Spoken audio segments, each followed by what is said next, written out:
Hua, Qin Yun muncul tinggi di atas gunung Jade Screen di dunia Jade Screen. Ia melihat ke bawah dan melihat banyak formasi susunan gunung Jade Screen telah diaktifkan. Awan-awan berputar-putar di sekeliling pegunungan, dan di dalamnya terdapat banyak susunan ilusi dan pembasmi.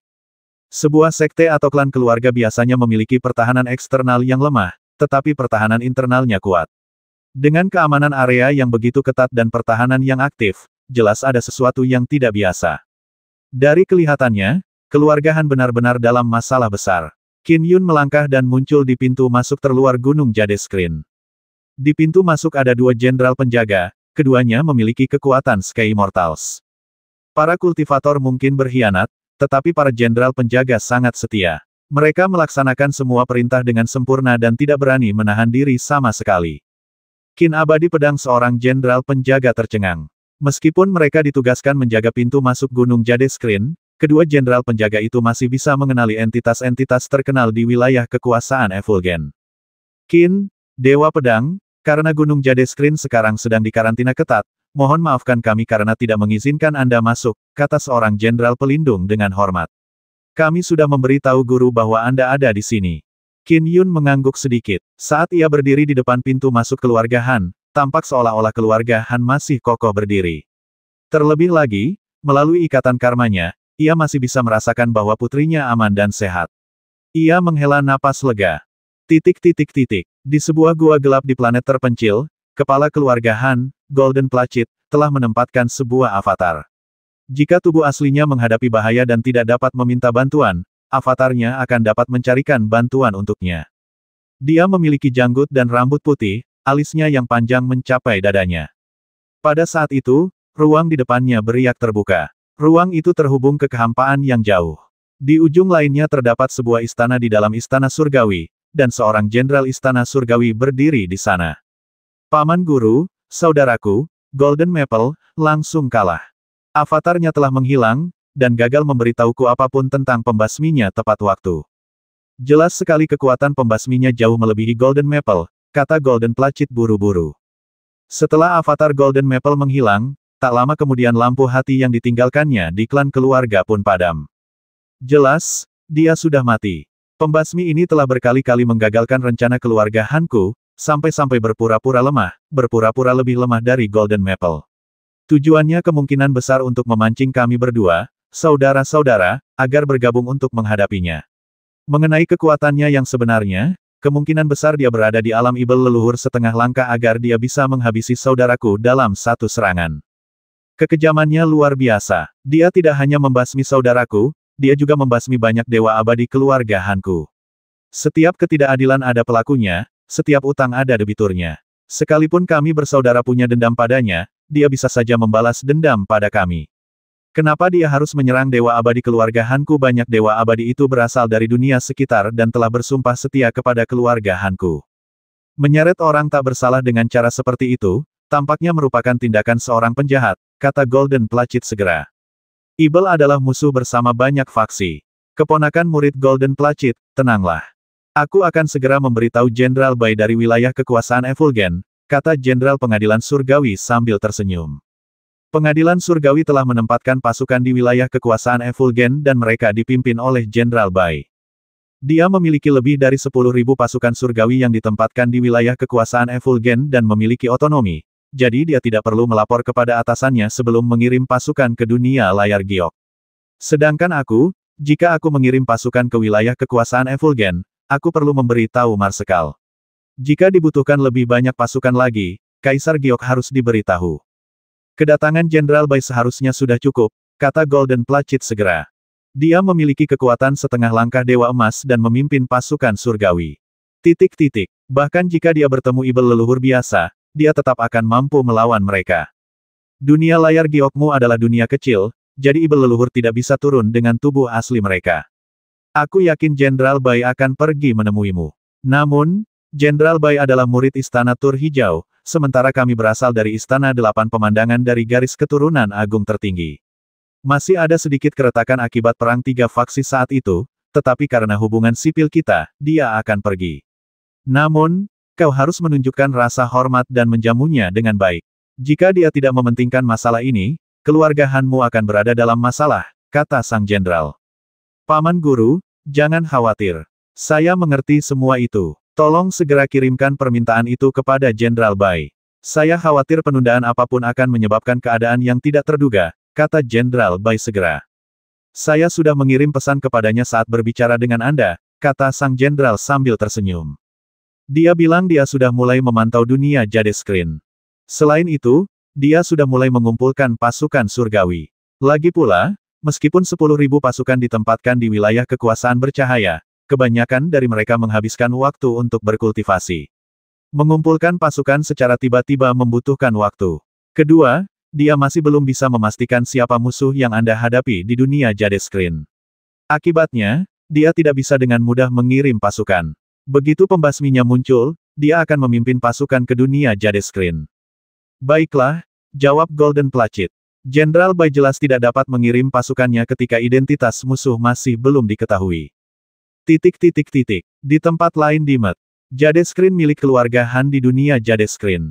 Markas besar keluarga Han. Tubuh asli Golden Placid berdiri di depan sebuah kuil leluhur.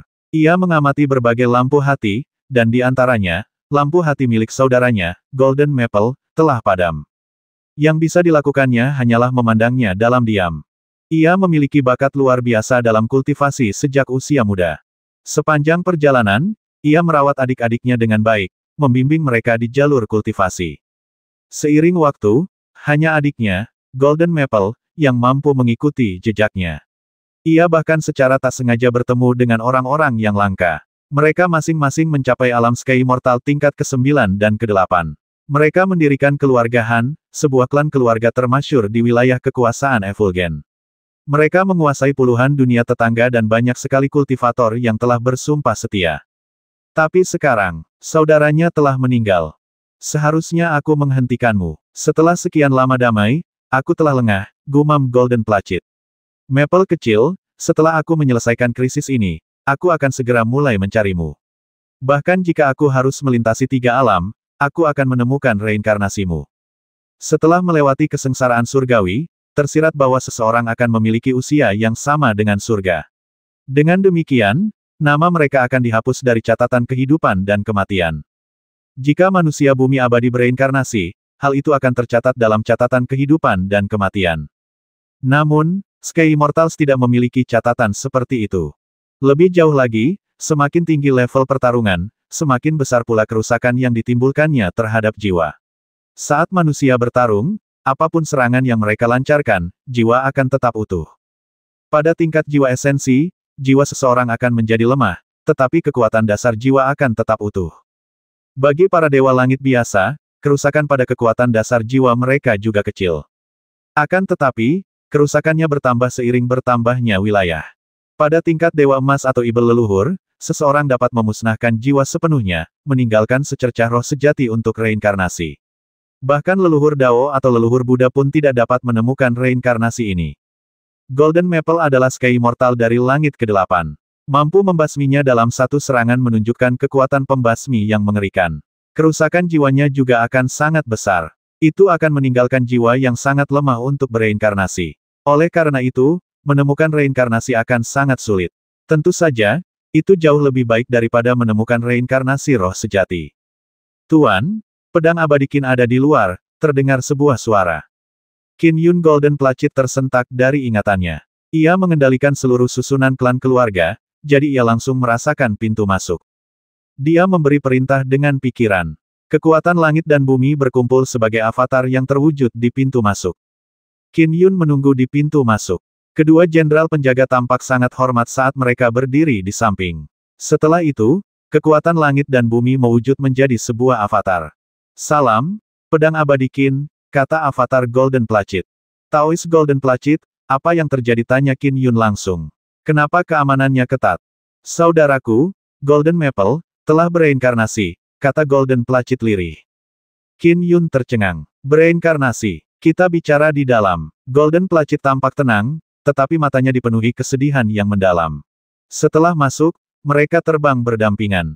Siapa pembasminya tanya Qin Yun. Magus Agung memperingatkanku bahwa ada bahaya besar yang menyelimuti keluarga Han. Bahkan mungkin melibatkan putriku. Aku melihat putriku masih baik-baik saja, itu berarti bahayanya belum sepenuhnya muncul. Aku curiga dia ibel leluhur setengah langkah, kata Golden Placid. Tentu saja, itu hanya kecurigaan. Aku tidak tahu siapa pembasminya atau kekuatan apa yang dimilikinya. Qin Yun mengangguk sedikit. Qin abadi pedang, kau seharusnya tidak datang. Golden Placid menggelengkan kepalanya. Sekarang keluarga Hanku terjebak dalam pusaran ini, bahaya bisa datang kapan saja. Dengan datang ke sini, aku khawatir kami akan melibatkanmu. Putriku ada di sini. Bagaimana mungkin aku tidak datang, tanya Qin Yun. Maaf telah melibatkan putri Anda juga, kata Golden Placid. Saya tidak punya pilihan selain segera menutup kekosongan ini karena bahaya bisa datang kapan saja. Saya tidak punya waktu untuk membuka lorong kekosongan secara perlahan untuk mengirim putri Anda pergi. Saya mengerti. Qin Yun mengangguk. Qin, Dewa Pedang, bolehkah aku bertanya mengapa kau tiba-tiba datang ke keluarga Hanku? Hanya sedikit orang di luar sana yang tahu apa yang terjadi pada keluarga Hanku, tanya Golden Placid. Aku baru saja meminta bala bantuan, jadi hanya ada beberapa orang terpilih di wilayah kekuasaan Effulgen yang tahu tentang hal itu. Seorang magus agung merasakan bahwa putriku dalam bahaya, jadi aku datang. Seorang magus agung merasakannya. Ekspresi Golden Placid berubah drastis. Putri Anda sangat aman di Gunung Jade Screen, tetapi jika magus agung merasakan bahaya, apakah itu berarti Gunung Jade Screen tidak akan bertahan? Hal ini membuat Golden Placid merasa tidak nyaman. Qin, Dewa Pedang, putrimu tinggal di kompleks itu. Mohon maaf atas kehadiranku, kata avatar Golden Placid. Silakan. Qin Yun mengangguk. Avatar Golden Placid menghilang. Qin Yun menoleh dan menatap jauh ke kejauhan. Keluarga Han memang memiliki sejarah yang panjang. Ada banyak sekali bangunan di Gunung Jade Screen, dan di halaman tak jauh darinya, ia melihat sepasang muda-mudi sedang mengobrol. Salah satunya adalah putrinya. So, Qin Yun melesat melintasi area itu sebagai aliran cahaya sebelum turun ke halaman. Qin Yi dan Han Lin menoleh untuk melihatnya. Yi, kata Qin Yun sambil tersenyum. Ayah. Qin Yi menunjukkan ekspresi terkejut yang menyenangkan saat ia segera terbang menghampiri. Kenapa ayah di sini? Aku sudah mencoba menghubungi ayah, tapi tidak berhasil. Qin Yun membelai kepala putrinya sambil tersenyum. Dengan kehadirannya di sini, tak seorang pun yang dapat menyakiti putrinya. Paman Qin. Han Lin langsung membungkuk gugup. Ini pertama kalinya dia bertemu ayah Yi. Hanya 10 menit setelah Qin Yun bertemu putrinya. Haha, persiapanku sudah selesai. Waktunya bertindak. Zhu muncul di atas Gunung Jade Screen dan melihat ke bawah. Matanya dipenuhi rasa antusias yang meluap-luap. Ke atas. Dengan pikiran Zhu, semua bendera Arai dan cakram Arai yang tersebar di wilayah seluas 5.000 km diaktifkan.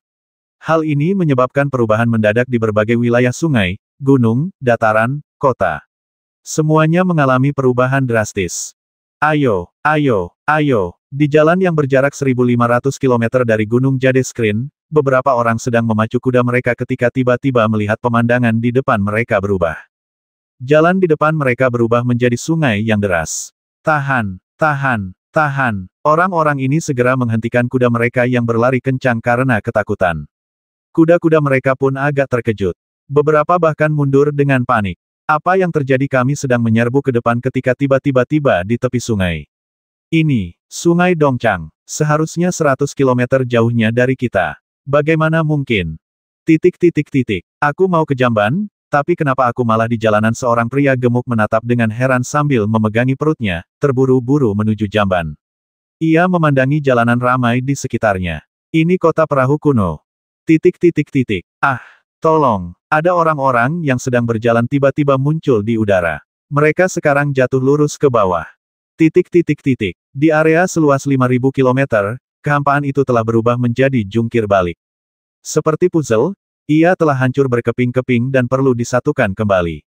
Bagus sekali. Void Topsy Turvy Grand Arai sudah selesai disiapkan. Zhu merasakan aktivasi Arai tersebut. Sayangnya, setiap kali aku melahap kehidupan suatu dunia, hal itu mengundang murka pengadilan surgawi. Pasukan surgawi datang mengejarku, dan aku harus meninggalkan bendera dan cakram Arai yang selalu kusiapkan. Kali ini aku harus puas dengan dunia layar giok. Zhu segera menukik ke bawah. Tentakel-tentakel berbulu tumbuh dari belakangnya, masing-masing sepanjang beberapa kilometer. Tentakel-tentakel itu menusuk langsung ke lapisan-lapisan susunan layar giok gunung.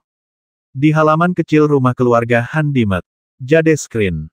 Qin Yi sedang mengobrol santai dengan putrinya, Yi. Sementara itu, pemuda bernama Han Lin berdiri di sudut dengan ekspresi sedikit gugup. Ayah, menurut Doublewood, bahkan Immortal Golden Maple dari keluarga Han telah terbasmi, kata Qin Yi. Siapa pembasminya? Sampai memiliki kekuatan sebesar itu. Selain itu, apa dendamnya terhadap keluarga Han? Han Lin menajamkan telinganya, karena dia juga ingin tahu siapa pembasminya. Kekuatan orang itu sangat tinggi. Setidaknya, dia lebih kuat daripada Immortal Golden Placid dan saudaranya, kata Qin Yun sambil tersenyum. Siapa dia? Kita akan segera tahu. Ketahui segera. Han Lin tak dapat menahan diri untuk bertanya. Dia akan menyerang, kata Qin Yun.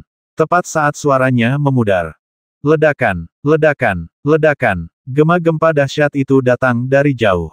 Dia di sini. Qin Yun menoleh untuk melihat. Sekilas, ia melihat 12 tentakel raksasa menjulur dari kerumunan di luar batas Gunung Jade Screen. Tentakel-tentakel itu menusuk lapisan formasi susunan Gunung Jade Screen berulang kali. Tentakel-tentakel itu tampaknya tidak menusuk dengan kecepatan yang sangat tinggi, tetapi hanya dengan bersendewa, mereka telah membuat lubang di formasi susunan.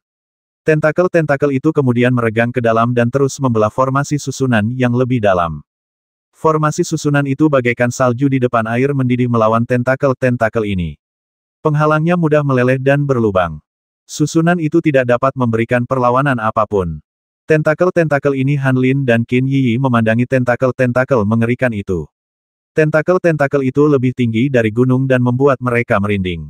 Kengerian kekuatan mereka membuat mereka merasa seperti akan hancur berkeping-keping jika berada di dekat gelombang kejut sekunder. Itu dia Raja Ibel Zhuo, salah satu dari 16 Raja Ibel dari garis keturunan pemakan roh. Qin Yun sedikit mengernyit. Itu Raja Ibel Zhuo, Golden Placid, yang memimpin seluruh formasi susunan Gunung Jade Screen. Menyaksikan rona di wajahnya langsung memucat. Bagaimana mungkin dia? Apakah dia mengincar keluarga Hanku atau seluruh dunia Jade Screen? Aku harus menangkisnya. Apakah formasi susunan klan keluarga mampu menahan serangannya? Masih ada sejumlah tokoh perkasa setengah langkah di 3 alam. Akan tetapi, keterkejutan dan kekaguman yang mereka berikan sangat bervariasi. Silsilah yang dikenal sebagai Ibel di antara Ibel silsilah pemakan roh dan silsilah lautan darah memiliki Ibel leluhur setengah langkah yang sangat sulit diatasi. Mereka semua telah melakukan dosa besar. Bahkan Ibel leluhur biasa pun tidak akan memiliki dosa yang sebanding dengan mereka. Lagi pula, banyak Ibel dari silsilah lain masih peduli dengan karma. Hanya 2 silsilah ini yang berusaha makan sebanyak mungkin atau melakukan kekejaman sebanyak mungkin. Pengadilan surgawi juga akan mengejar mereka dengan sekuat tenaga. Lagi pula, membasmi mereka berarti pahala yang besar. Itu akan meningkatkan cahaya yang disinai takdir di istana surgawi. Bahkan dengan pengadilan surgawi yang menginginkan kepala ke-16 Raja Ibel dari garis keturunan pemakan roh, masih sangat sulit untuk membasminya. Dia benar-benar datang ke dunia layar Gyoku Golden Placid mengenal musuhnya dengan sangat baik. Ini bencana besar, bukan hanya klan keluargaku, bahkan seluruh dunia layar Giok pun musnah. Ledakan, ledakan, ledakan, formasi susunan yang didirikan keluarga Han selama bertahun-tahun terus-menerus dihancurkan, dan kecepatan penghancurannya sangat cepat. Aku tidak bisa menghentikannya sama sekali. Golden Placid menjadi panik. Silsilah pemakan roh paling jago melahap.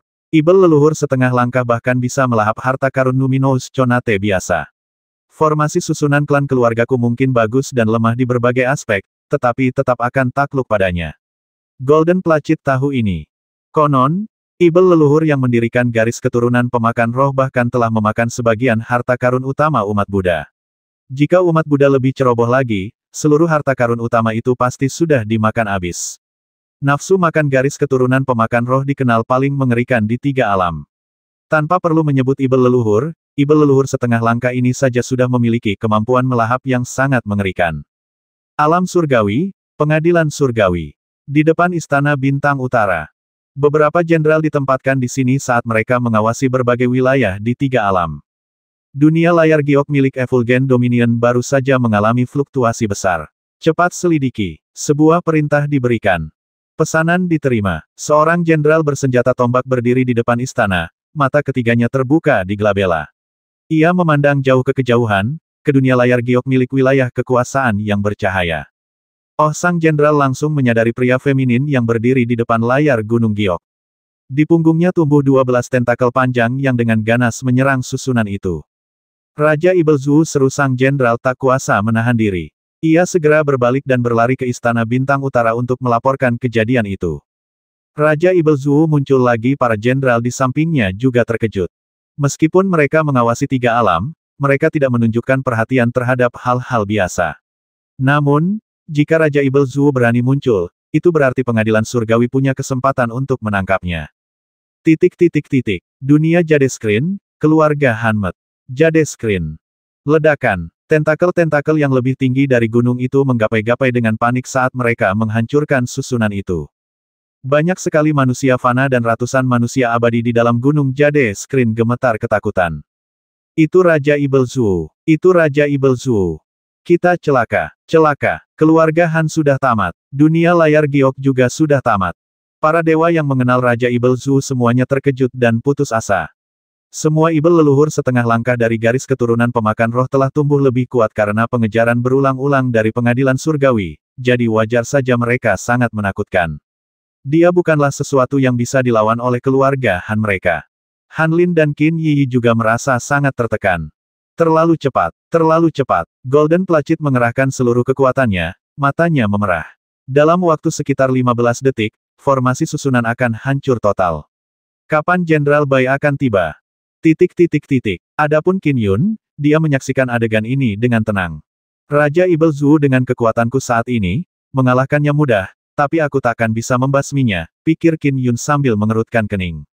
Ia tentu ingin menyingkirkan Raja Ibel yang membawa kiamat ke dunia-dunia. Sayangnya, Ibel leluhur setengah langkah pada umumnya sangat menekankan kemampuan menyelamatkan nyawa mereka.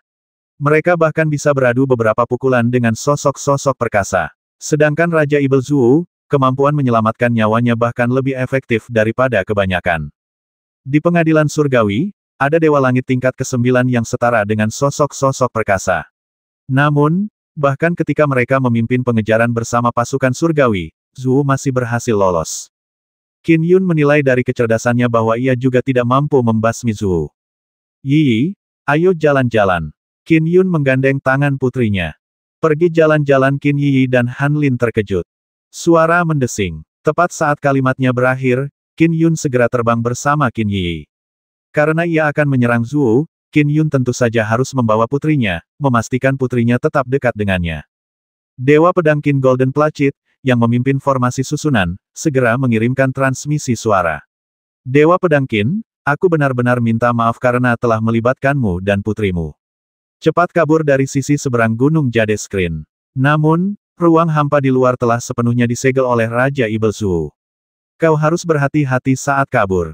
Tidak perlu khawatir. Namun, rekan Taois Golden Placid, jangan biarkan formasi susunanmu mengganggu seranganku. Sambil berbicara, Qin Yun terbang keluar dari berbagai lapisan formasi susunan bersama putrinya. Sebagian besar formasi susunan di luar telah retak. Setelah dia terbang keluar dari formasi susunan, dia menghadapi tentakel raksasa. Ayah! Qin Yi merasa sedikit gelisah. Membasmi laba-laba ini memang cukup merepotkan, tapi mengalahkannya akan mudah. Qin Yun tersenyum pada putrinya. Setelah itu, cahaya bintang yang cemerlang menembus wilayah yang luas itu, sementara kekuatan bintang yang tak terhingga padatnya turun, menyebar hingga 15.000 kilometer. Hal ini membuat Zhu, yang sedang menghancurkan susunan itu, mengalami perubahan ekspresi yang drastis. Ia jelas merasakan tekanan dari kekuatan ilahi domain yang begitu mengerikan. Kekuatan ilahi alam bintang siklus surgawi. Qin Yun Zhu menatap Qin Yun yang sedang menggandeng tangan putrinya dan agak khawatir. Alam bintang siklus surgawimu sudah mencapai tahap kesuksesan fenomenal. Sepertinya hanya sedikit di tiga alam yang tahu tentang pencapaian kesuksesan fenomenalku dalam kekuatan ilahi, kata Qin Yun sambil tersenyum. Bersamaan dengan itu, pedang terbang bintang terbentuk di sekelilingnya. Mata Qin Yi berbinar ketika ia melihat kekuatan bintang yang melimpah yang menyelimuti area tersebut dengan 360 pedang terbang bintang. Apakah kau pikir kau bisa menghentikanku? Zhu berteriak melalui transmisi suara. Kedua belas tentakel raksasa itu mengayun-ayunkannya dengan gila-gilaan. Kau melebih-lebihkan kemampuanmu. Qin Yun melambaikan tangannya.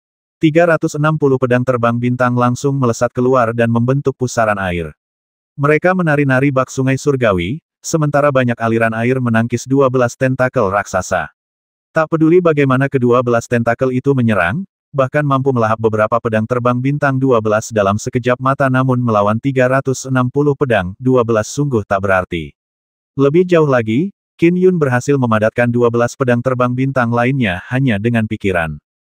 Pedang terbang bintang tidak ada habisnya. Ini.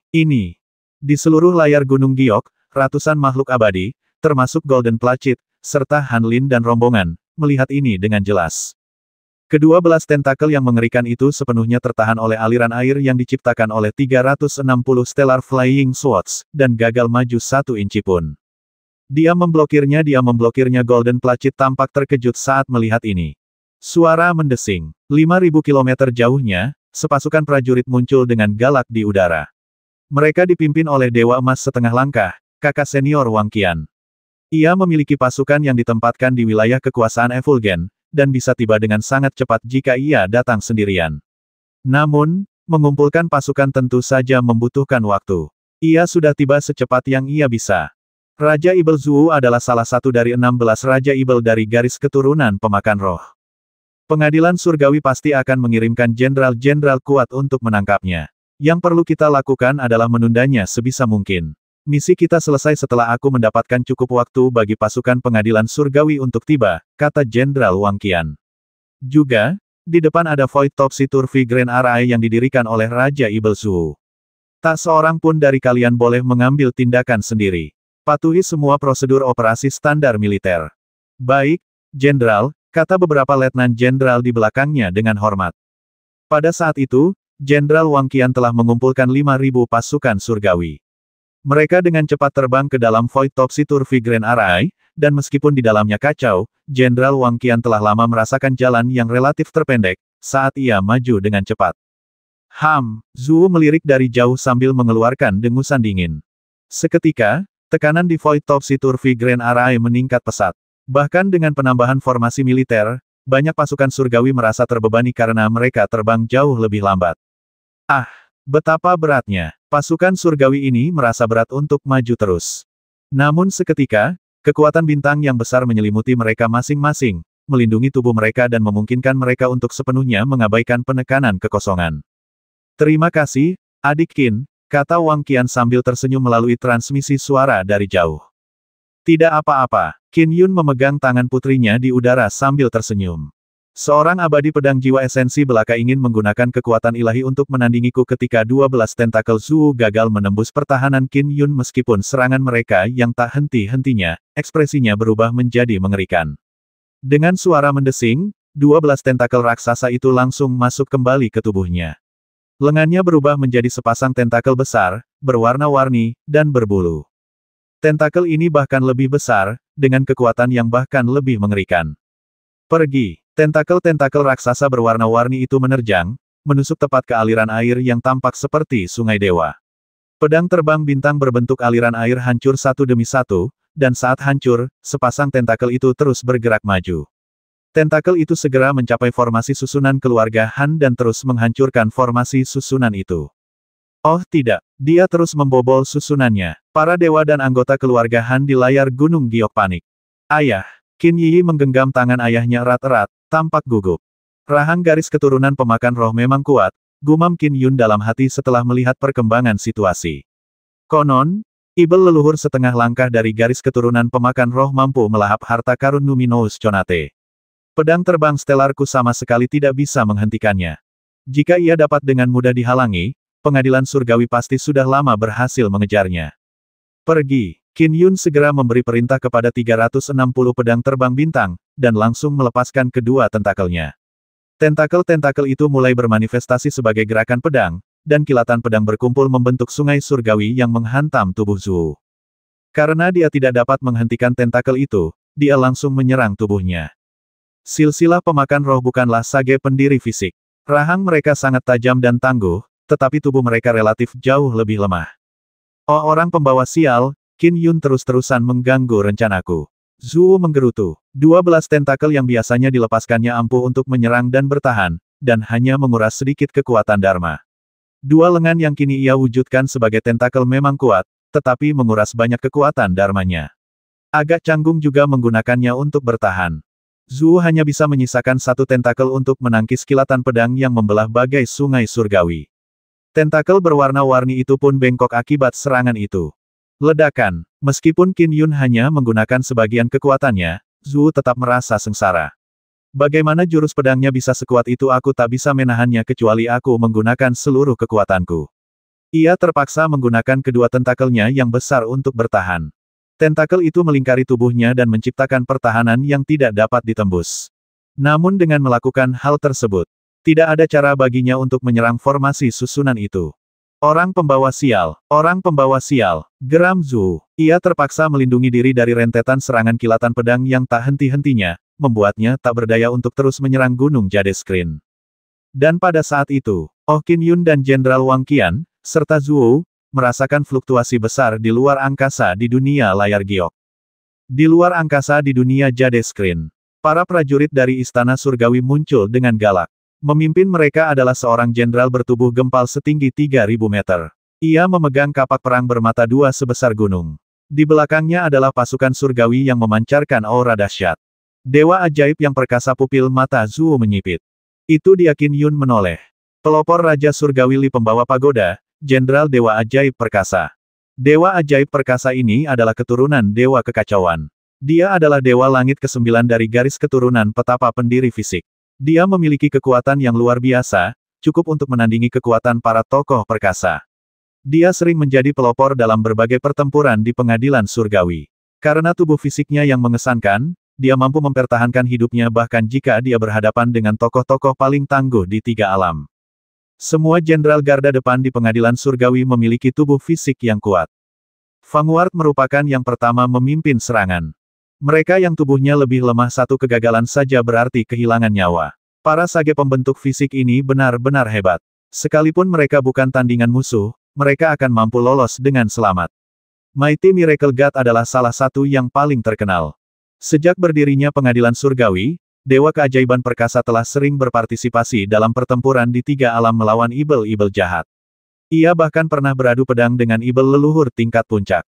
Bagaimanapun, ia tetap hidup hingga hari ini menunjukkan kemampuannya. Dewa Ajaib Perkasa terkenal sangat kuat. Dengan formasi militer pengadilan surgawi, masih ada peluang untuk mengalahkan Zhu, pikir Qin Yun.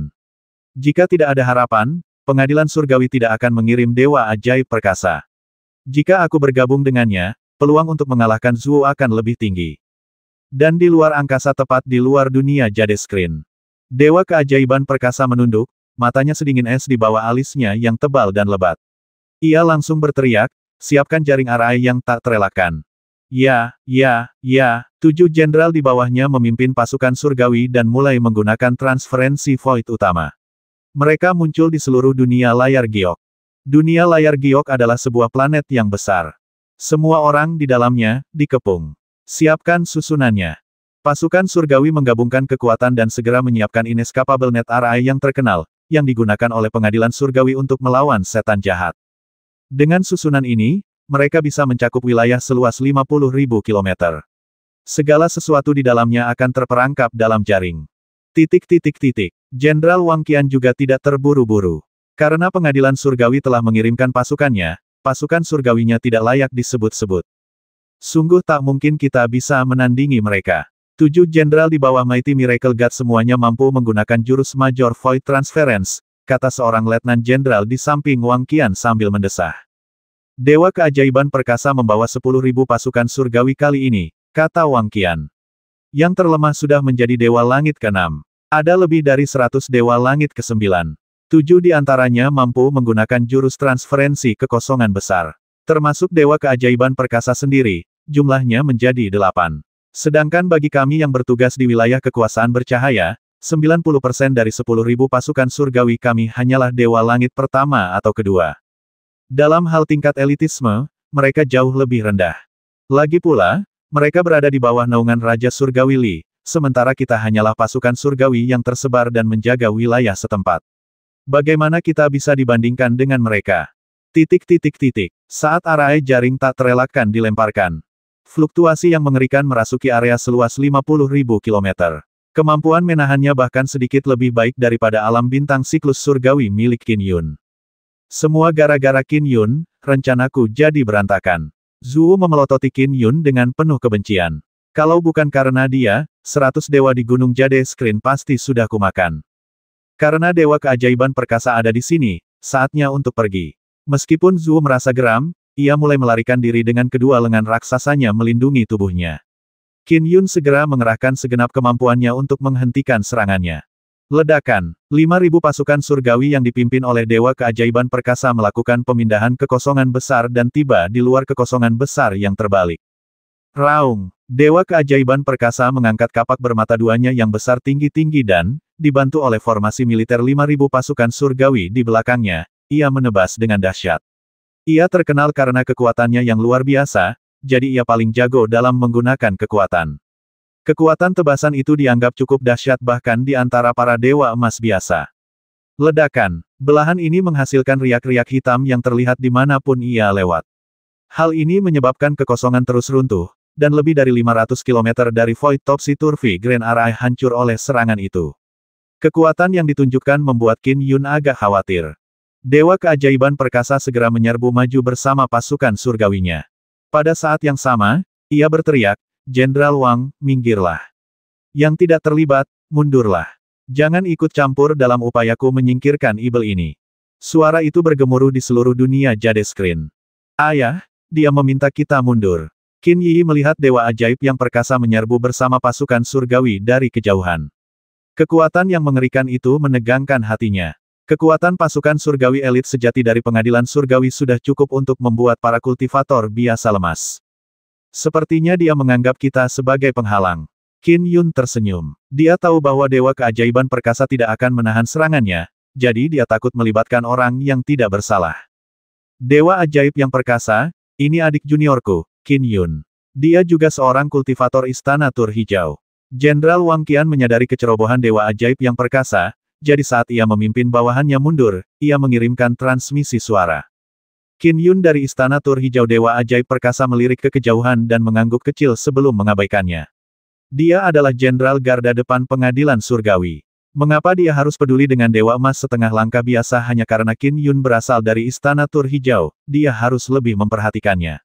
Setelah itu, dia terus menatap Zhu. Inilah alasannya turun ke alam ini.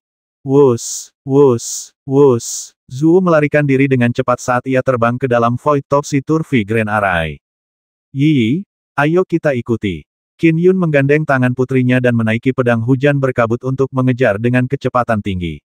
Meskipun Qin Yi masih bingung, ia dengan patuh mengikuti instruksi ayahnya. Masih belum menyerah Zhu menoleh ke belakang dan menatap pengejarnya dengan tatapan dingin. Kehampaan itu sudah terbalik. Meskipun Zhu terbang agak jauh di depan, ia tiba-tiba akan muncul di ruang lain yang jaraknya lebih dari 500 km. Belok tajam ke kiri akan membuatnya muncul kembali ratusan kilometer jauhnya. Belok kanan lagi akan membuatnya terlempar beberapa ratus kilometer. Zhu telah menyiapkan The Void Topsy Turvy Grand Array sendiri, dan telah lama mempersiapkan rute pelarian. Meskipun Dewa Keajaiban Perkasa dan pasukan surgawi menghancurkan susunan raksasa itu, kekosongan itu tetap tertutup rapat. Yang bisa mereka lakukan hanyalah mengejar dengan kecepatan tinggi. Sebelum mereka melewati batas 500 km. Zhu telah terbang keluar dari seluruh wilayah Void Topsy Turvy Grand Array dan muncul tinggi di awan. Adapun Qin Yun, ia mengikuti jejak Zhu. Ia juga pergi ke kiri dan ke kanan. Ia keluar dari Void Topsy Turvy Grand Array mengikuti jejak Zhu. Bubar. Dengan pikiran Zhu, Grand Array Void Topsy Turvy pun bubar secara alami. Kehampaan kembali normal, mencegah Dewa Ajaib Perkasa dan pasukan surgawi mengambil jalan pintas. Raja Ibel Zhu, kau takkan bisa kabur, raung Dewa Ajaib Perkasa. Tahan dia. Ya, di luar angkasa dunia Jade Screen, beberapa jenderal tengah menggerakkan Inescapable Net Array. So, benang-benang emas yang disilangkan membentuk jaring langsung muncul di tempat Zhu berada, dan langsung menjeratnya.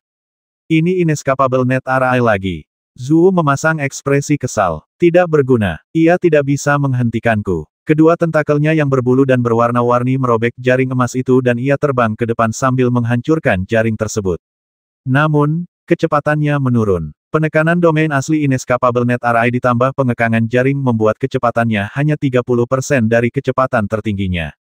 Asalkan aku bisa terbang keluar dari dunia kecil ini, guru akan membantuku pergi. Zhu sangat percaya diri. Sebagai anggota garis keturunan pemakan roh, ia memiliki rahang yang sangat kuat yang memungkinkannya melahap harta karun Numinous Conate. Gurunya bahkan lebih mengerikan. Asalkan ia bisa keluar dari dunia kecil, gurunya pasti bisa membawanya pergi. Bahkan Dewa Emas dari Istana Surgawi pun akan sulit menghentikannya. Wus, wus. Jaring emas menahan Zhu berkali-kali. Qin Yun dan putrinya mengikuti dari belakang. Qin Yun dari Istana Tur Hijau. Dewa keajaiban perkasa dengan cepat mendekat, tetapi ketika melihat ini, ia berteriak marah melalui transmisi suara, bukankah sudah kubilang untuk mundur? Kau hanya akan menghalangi. Jangan khawatir, aku akan menjaga jarak. Aku tidak akan menghalangi kalian dan pasukan kalian, kata Qin Yun sambil tersenyum melalui transmisi suara. Namun, ia tetap mengikuti Zhu perlahan dan menjaga jarak tertentu. Dua tentakel Zhu dianggap sangat kuat. Qin Yun juga tahu bahwa tidak mungkin baginya untuk membasmi Zhu meskipun ia mengerahkan seluruh kekuatannya. Ia bahkan tidak berani menggunakan pedang terbang intrinsiknya, takut pedang itu akan terkikis oleh makhluk melahap. 16 Raja Ibel dari garis keturunan pemakan roh telah melakukan dosa yang keji. Mereka telah melakukan dosa yang bahkan lebih buruk daripada beberapa Ibel leluhur. Jumlah nyawa yang telah mereka lahap tak terhitung banyaknya. Bagaimanapun, aku harus membasminya kali ini, pikir Qin Yun. Kekuatanku tidak akan cukup untuk melakukannya sendiri. Aku harus mengandalkan Dewa Keajaiban Perkasa, serta jaring tak terelakkan yang dibentuk oleh pasukan surgawi. Dengan kekuatan kolektif kita, ada peluang untuk berhasil membasmi. Raja-Raja Ibel ini sangat berhati-hati. Terlebih lagi, setiap kali mereka muncul, mereka selalu dikejar. Karena itu, mereka hanya beraksi sekali dalam waktu yang sangat lama. Jika kita melewatkan kesempatan ini, siapa yang tahu kapan kesempatan berikutnya untuk membasmi Raja Ibel seperti itu akan muncul. Qin Yun bertekad membasmi Zhu, jadi meskipun Dewa Ajaib Perkasa tidak bersikap sopan sama sekali, yang dilakukannya hanyalah tersenyum. Fiuh, 5.000 pasukan surgawi yang dipimpin oleh Dewa Keajaiban Perkasa akhirnya bergabung dalam pengejaran, tetapi Zhu telah mengalir beberapa ribu kilometer jauhnya. Bersembunyilah lebih jauh. Dewa Ajaib yang Perkasa melirik Qin Yun sebelum melanjutkan perjalanannya menuju Zhu. Mati! Dewa Keajaiban Perkasa meraung marah sambil mengacungkan kapak bermata duanya. Tebasan itu diperkuat oleh seluruh persenjataan militer saat kekosongan runtuh dengan ledakan dahsyat. Akibat belitan jaring emas, Zhu terbang lebih lambat, jadi ia tak punya pilihan selain menangkis serangan itu. Gemuruh! Serangan gabungan kekuatan 5.000 pasukan surgawi itu memang mengerikan. Serangan itu langsung menebas tentakel Zhu. Tentakel-tentakelnya sangat kuat dan mampu menahan serangan, tetapi sisa-sisa energi yang meledak sebagai gelombang kejut akhirnya membanjiri tubuh Zhu.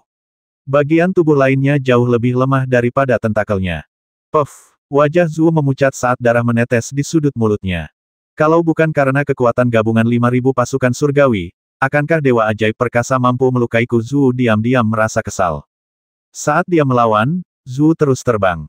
Ambil ini. Di samping Dewa Ajaib Perkasa, jenderal lain melemparkan rantai hitam yang dengan cepat meluas hingga mencakup wilayah seluas 500 km saat melingkari Zhu dalam upaya untuk mengikatnya.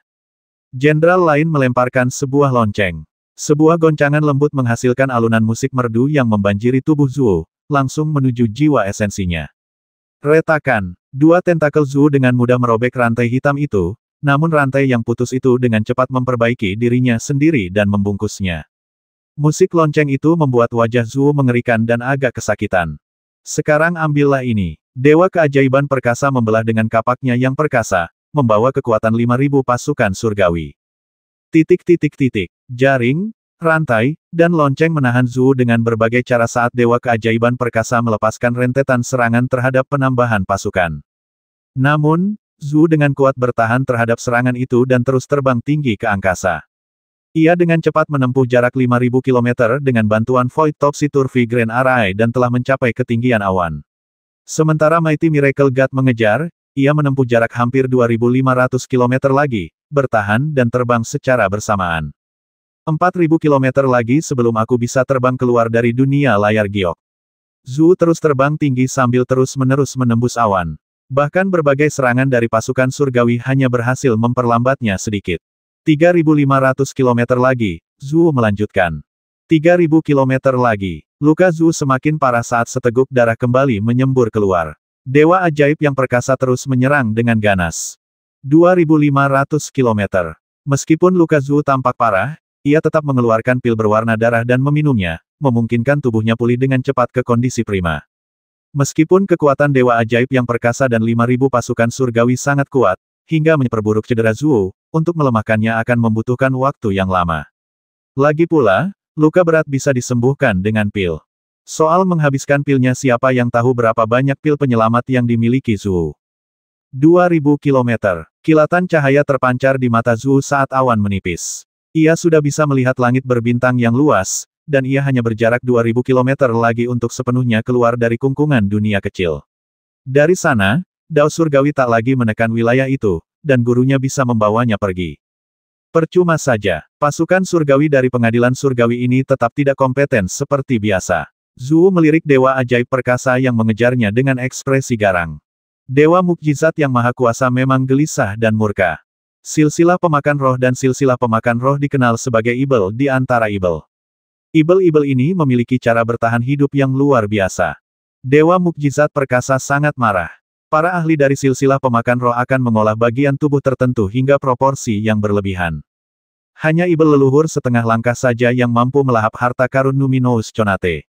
Sebaliknya, para ahli silsilah lautan darah tidaklah sebodoh itu. Kekuatan tempur frontal mereka tidak sekuat itu, tetapi silsilah lautan darah hampir tak terkalahkan. Kesulitan membasmi mereka, bahkan lebih tinggi daripada membasmi para ahli dari silsilah pemakan roh. Aku tak percaya dia punya banyak pil yang bisa memulihkan kekuatan Dharma Ibel leluhur setengah langkah. Dia pasti akan segera kehabisan. Dewa Keajaiban Perkasa mengacungkan kapaknya dengan kesal. Haha, 1.500 kilometer lagi. Zhu semakin bersemangat karena pelariannya sudah dekat. Dewa Keajaiban Perkasa beserta pasukan surgawi hanya bisa mengejar dengan amarah dan kekuatan penuh. Tapi pada saat itu, Qin Yun, yang sedang memegang tangan putrinya, Yi, menggelengkan kepalanya pelan. Dari kelihatannya, ini semua cara yang tersedia bagi Dewa Keajaiban Perkasa dan pasukannya. Bahkan bagi pengadilan surgawi, tidak mudah bagi mereka untuk mengalahkan Raja Ibel dari garis keturunan pemakan roh di dunia kecil. 1.500 kilometer. Saatnya bertindak. Qin Yun tak menunggu lebih lama lagi. Keluar, 360 pedang terbang bintang yang cemerlang terwujud saat mereka terbang keluar dan menuju langsung ke Zhu. Jangan ganggu kami. Dewa Keajaiban Perkasa tak kuasa menahan diri untuk menoleh ke belakang dan menegur dengan marah setelah melihat itu. Ia sudah merasa kesal karena misinya akan segera berakhir dengan kegagalan. Ia juga telah lama menginstruksikan semua personel yang tidak terlibat untuk mundur dan masih menoleransi pengejaran Qin Yun. Sekarang, Qin Yun malah mencari masalah untuknya. Suara mendesing. Qin Yun mengabaikannya. Saat 360 pedang terbang bintang mengejar Zhu, kilatan pedang itu melesat ke dalam air, dan langsung membentuk bola raksasa yang menjebak Zhu sepenuhnya seperti sangkar. Jurus ini adalah salah satu dari 5 jurus pedang utama yang diciptakan Qin Yun kandang air. Water Cage bagaikan siklus surgawi yang telah disempurnakan, sebuah sirkulasi yang tiada henti. Saat itu, pasukan surgawi belum tiba dan aku takut kalian akan kabur setelah aku memperingatkan kalian sebelumnya. Karena itu, aku hanya menggunakan 30% kekuatanku. Sekarang, gunakan jurus terkuatku untuk menjebak musuh. Qin Yun tampak cukup percaya diri. Kekuatan ilahi agungnya, alam bintang siklus surgawi, adalah kekuatan ilahi yang paling ampuh untuk menjebak musuh-musuhnya. Celestial Tir kuno terutama mengandalkan 360 bintangnya untuk menjebak musuh-musuhnya. Bahkan jika 360 bintang itu harus maju dan mengisi celah dari bintang-bintang jatuh, mereka tetap akan menciptakan efek penghalang karena jumlahnya sudah mencukupi. Celestial Tir kuno mengandalkan formasi susunan, sementara Qin Yun mengandalkan seni pedangnya. 360 Stellar Flying Sword mengeluarkan Water Cage. Itu adalah kekuatan ilahi agung yang paling ampuh dalam menjebak musuh. Dipadukan dengan jurus pedang yang paling ampuh dalam menjebak musuh, hanya sedikit sosok perkasa Dewa Emas biasa yang mampu menandingi Qin Yun. Oh Zhu masih berusaha menghancurkan semua penghalang di depannya dengan tentakel berbulunya, tetapi kali ini, meskipun ia merobek lapisan air, kekuatannya terlalu besar. Daya penghalangnya juga sangat besar. Ia mengerahkan banyak tenaga sebelum merobek sangkar air yang besar itu, tetapi seketika, air berhamburan dan membentuk sangkar air lagi. Dulu saat aku mengerahkan seluruh kekuatanku, bukankah aku langsung membuka jurus pedangnya? Kenapa sekarang daya hambatnya jauh lebih tinggi? Apa dia menyembunyikan kekuatannya sebelumnya? Zhu terkejut. Di bawah rintangan kandang air, kecepatan terbang Zhu berkurang menjadi seperti merangkak seperti kura-kura. Kecepatannya kurang dari 1/1000 kecepatan maksimumnya. Dia begitu jago menjebak musuh jauh lebih kuat daripada jaring tak terelakkan milik pasukan surgawiku. Mungkin, dia jarang di antara para dewa abadi emas. Dewa keajaiban perkasa membelalakkan matanya saat melihat itu, merasa takjub sekaligus bahagia. Saudara Qin Yun, maaf atas ucapanku sebelumnya. Setelah kita membasmi Zhu ini, aku akan memberimu kompensasi, kata Dewa Ajaib Perkasa dengan cepat dan gembira. Mari kita basmi Raja Ibel ini dulu, kata Qin Yun sambil tersenyum. Ya, ayo kita basmi Raja Ibel Zhu dulu. Dewa keajaiban perkasa tertawa terbahak-bahak sambil mengacungkan kapak bermata dua seukuran gunung untuk serangan lain yang diperkuat oleh formasi militernya. Bagaimanapun, dia setara dengan sosok perkasa dan cukup terkenal di seluruh 3 alam.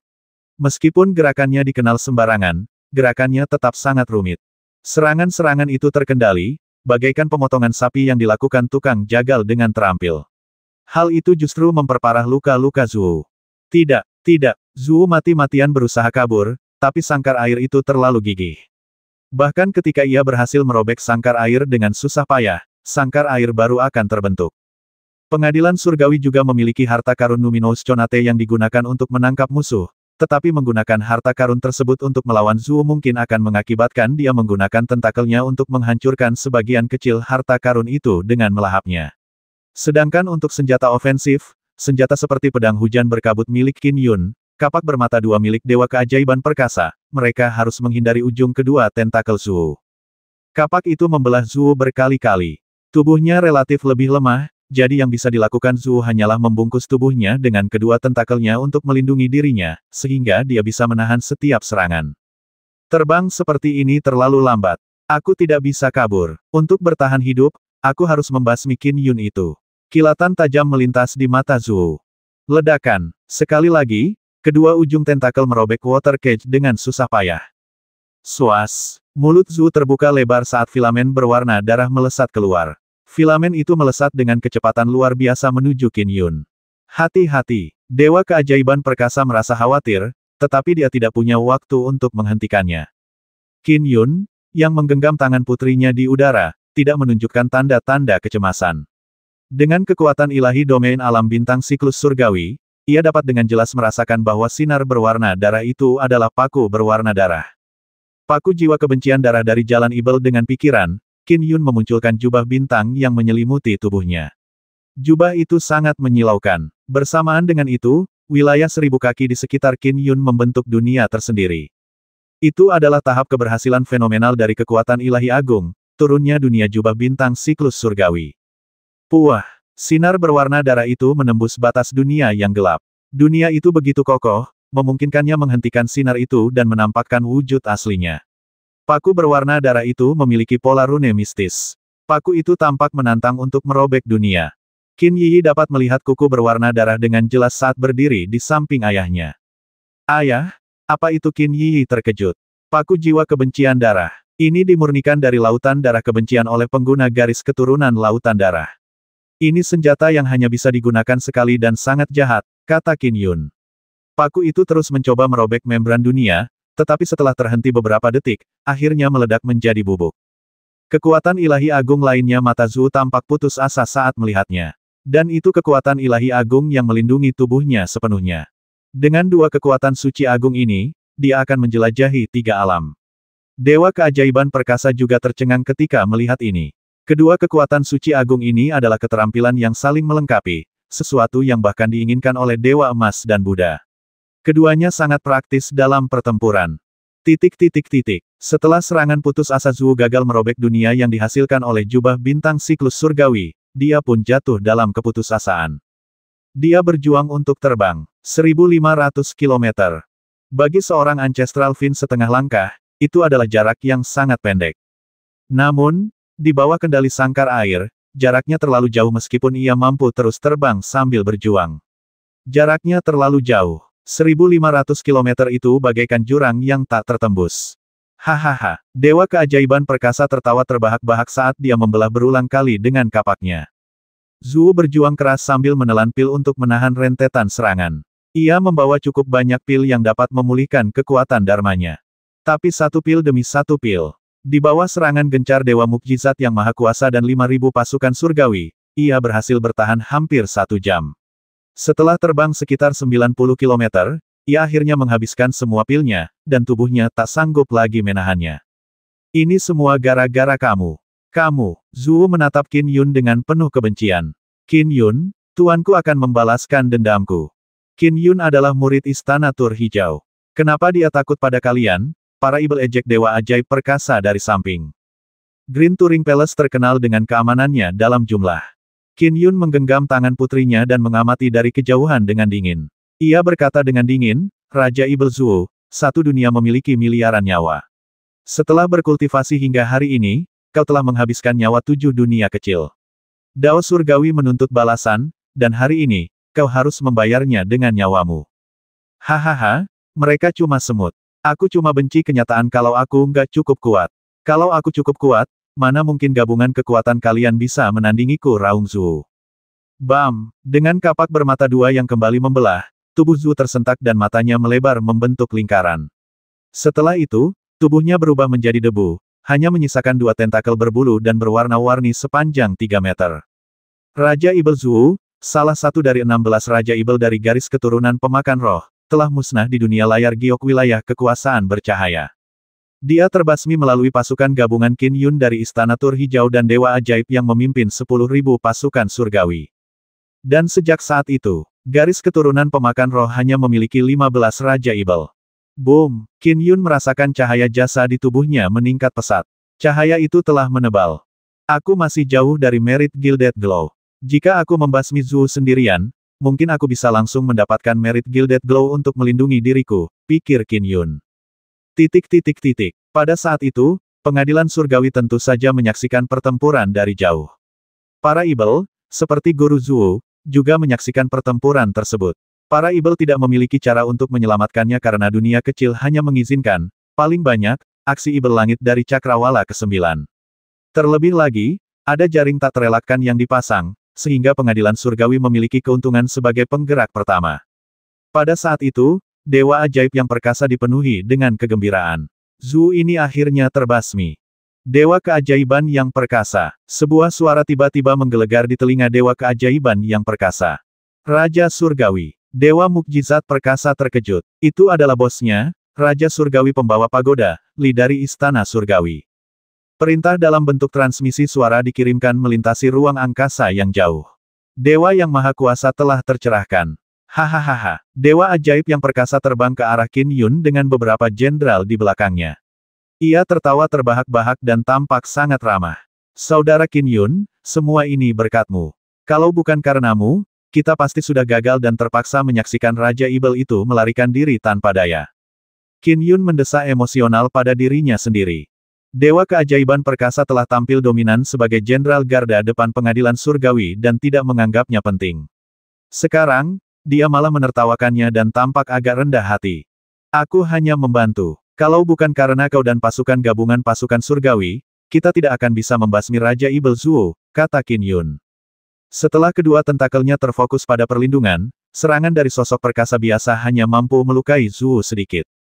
Namun dengan kekuatan pemulihan Zhuo, ia dapat dengan mudah pulih. Sebaliknya, Dewa Ajaib Perkasa dan 5.000 pasukannya lah yang membuat Zhuo terluka parah. Ia tewas hanya karena luka-luka yang terakumulasi setelah menghabiskan semua pil dan waktunya. Para ibel pasti menyaksikan pertempuran ini. Begitu pula pengadilan surgawi. Tak seorang pun bisa merebut kerja kerasmu. Dewa Mukjizat Perkasa berjalan mendekat dan tersenyum, janggutnya berkibar. Menurut aturan pengadilan surgawi, rampasan perang harus dibagi di antara siapapun yang bekerja keras. Usahamu tak terbantahkan. Semua rampasan perang akan diberikan kepadamu. Dengan mengatakan itu, 2 tentakel berbulu dan benda lainnya terbang. Itu semua milikku. Qin Yun terkejut. Tak masalah kalau dia mengambil sebagian. Tapi mengambil semuanya. Kedua tentakel berbulu itu adalah harta karun yang sangat berharga. Meskipun mungkin bukan harta karun Conate Numinous, jika digabungkan, nilainya setara dengan setengah harta Conate Numinous. Jangan menolaknya, kata Dewa Mukjizat Perkasa melalui transmisi suara. Sekalipun kita mengambil kembali rampasan perang, rampasan itu akan diserahkan kepada pengadilan surgawi. Harta karun ini tidak kurang. Ambillah. Ini atas perintah pengadilan surgawiku. Raja Surgawi pembawa pagoda Li Qin Yun diam-diam tercengang. Raja Surgawi Li, sang pembawa pagoda, memiliki kekuatan biasa-biasa saja, meskipun merupakan dewa emas biasa, tetapi ia sangat dihormati oleh Kaisar Giok. Ia pandai memimpin pasukan. Ia memimpin sebagian besar pasukan di Istana Surgawi. Yang terpenting, Raja Surgawi pembawa pagoda, Li, memiliki seorang jenderal tempur yang sangat kuat dewa perkasa dari Laut Tiga Altar, Nesa. Pangeran ketiga ini sangat terkenal di tiga alam. Lagi pula, ia adalah seorang jenderal tempur dari Sage pendiri fisik dengan kekuatan puncak Golden Immortal. Meskipun tubuhnya yang terbuat dari akar teratai selama reinkarnasinya sedikit lebih lemah daripada Erlang, yang berkultivasi dalam keterampilan ilahi 89, atau Mongkia itu, hal itu tidak mengurangi kekuatan Sage pendiri fisik Golden Immortalnya yang berada di puncaknya. Dengan anak ini dalam gudang senjatanya, kedudukan Raja Surgawi Li pembawa pagoda di Istana Surgawi terjamin. Baiklah, aku akan mengambilnya. Qin Yun tidak menolaknya. Karena pasukan harus menyerahkannya kepada pengadilan surgawi jika mereka mengambilnya kembali, dan Raja Surgawi Li telah memberikan instruksi, beliau memutuskan untuk mengambilnya.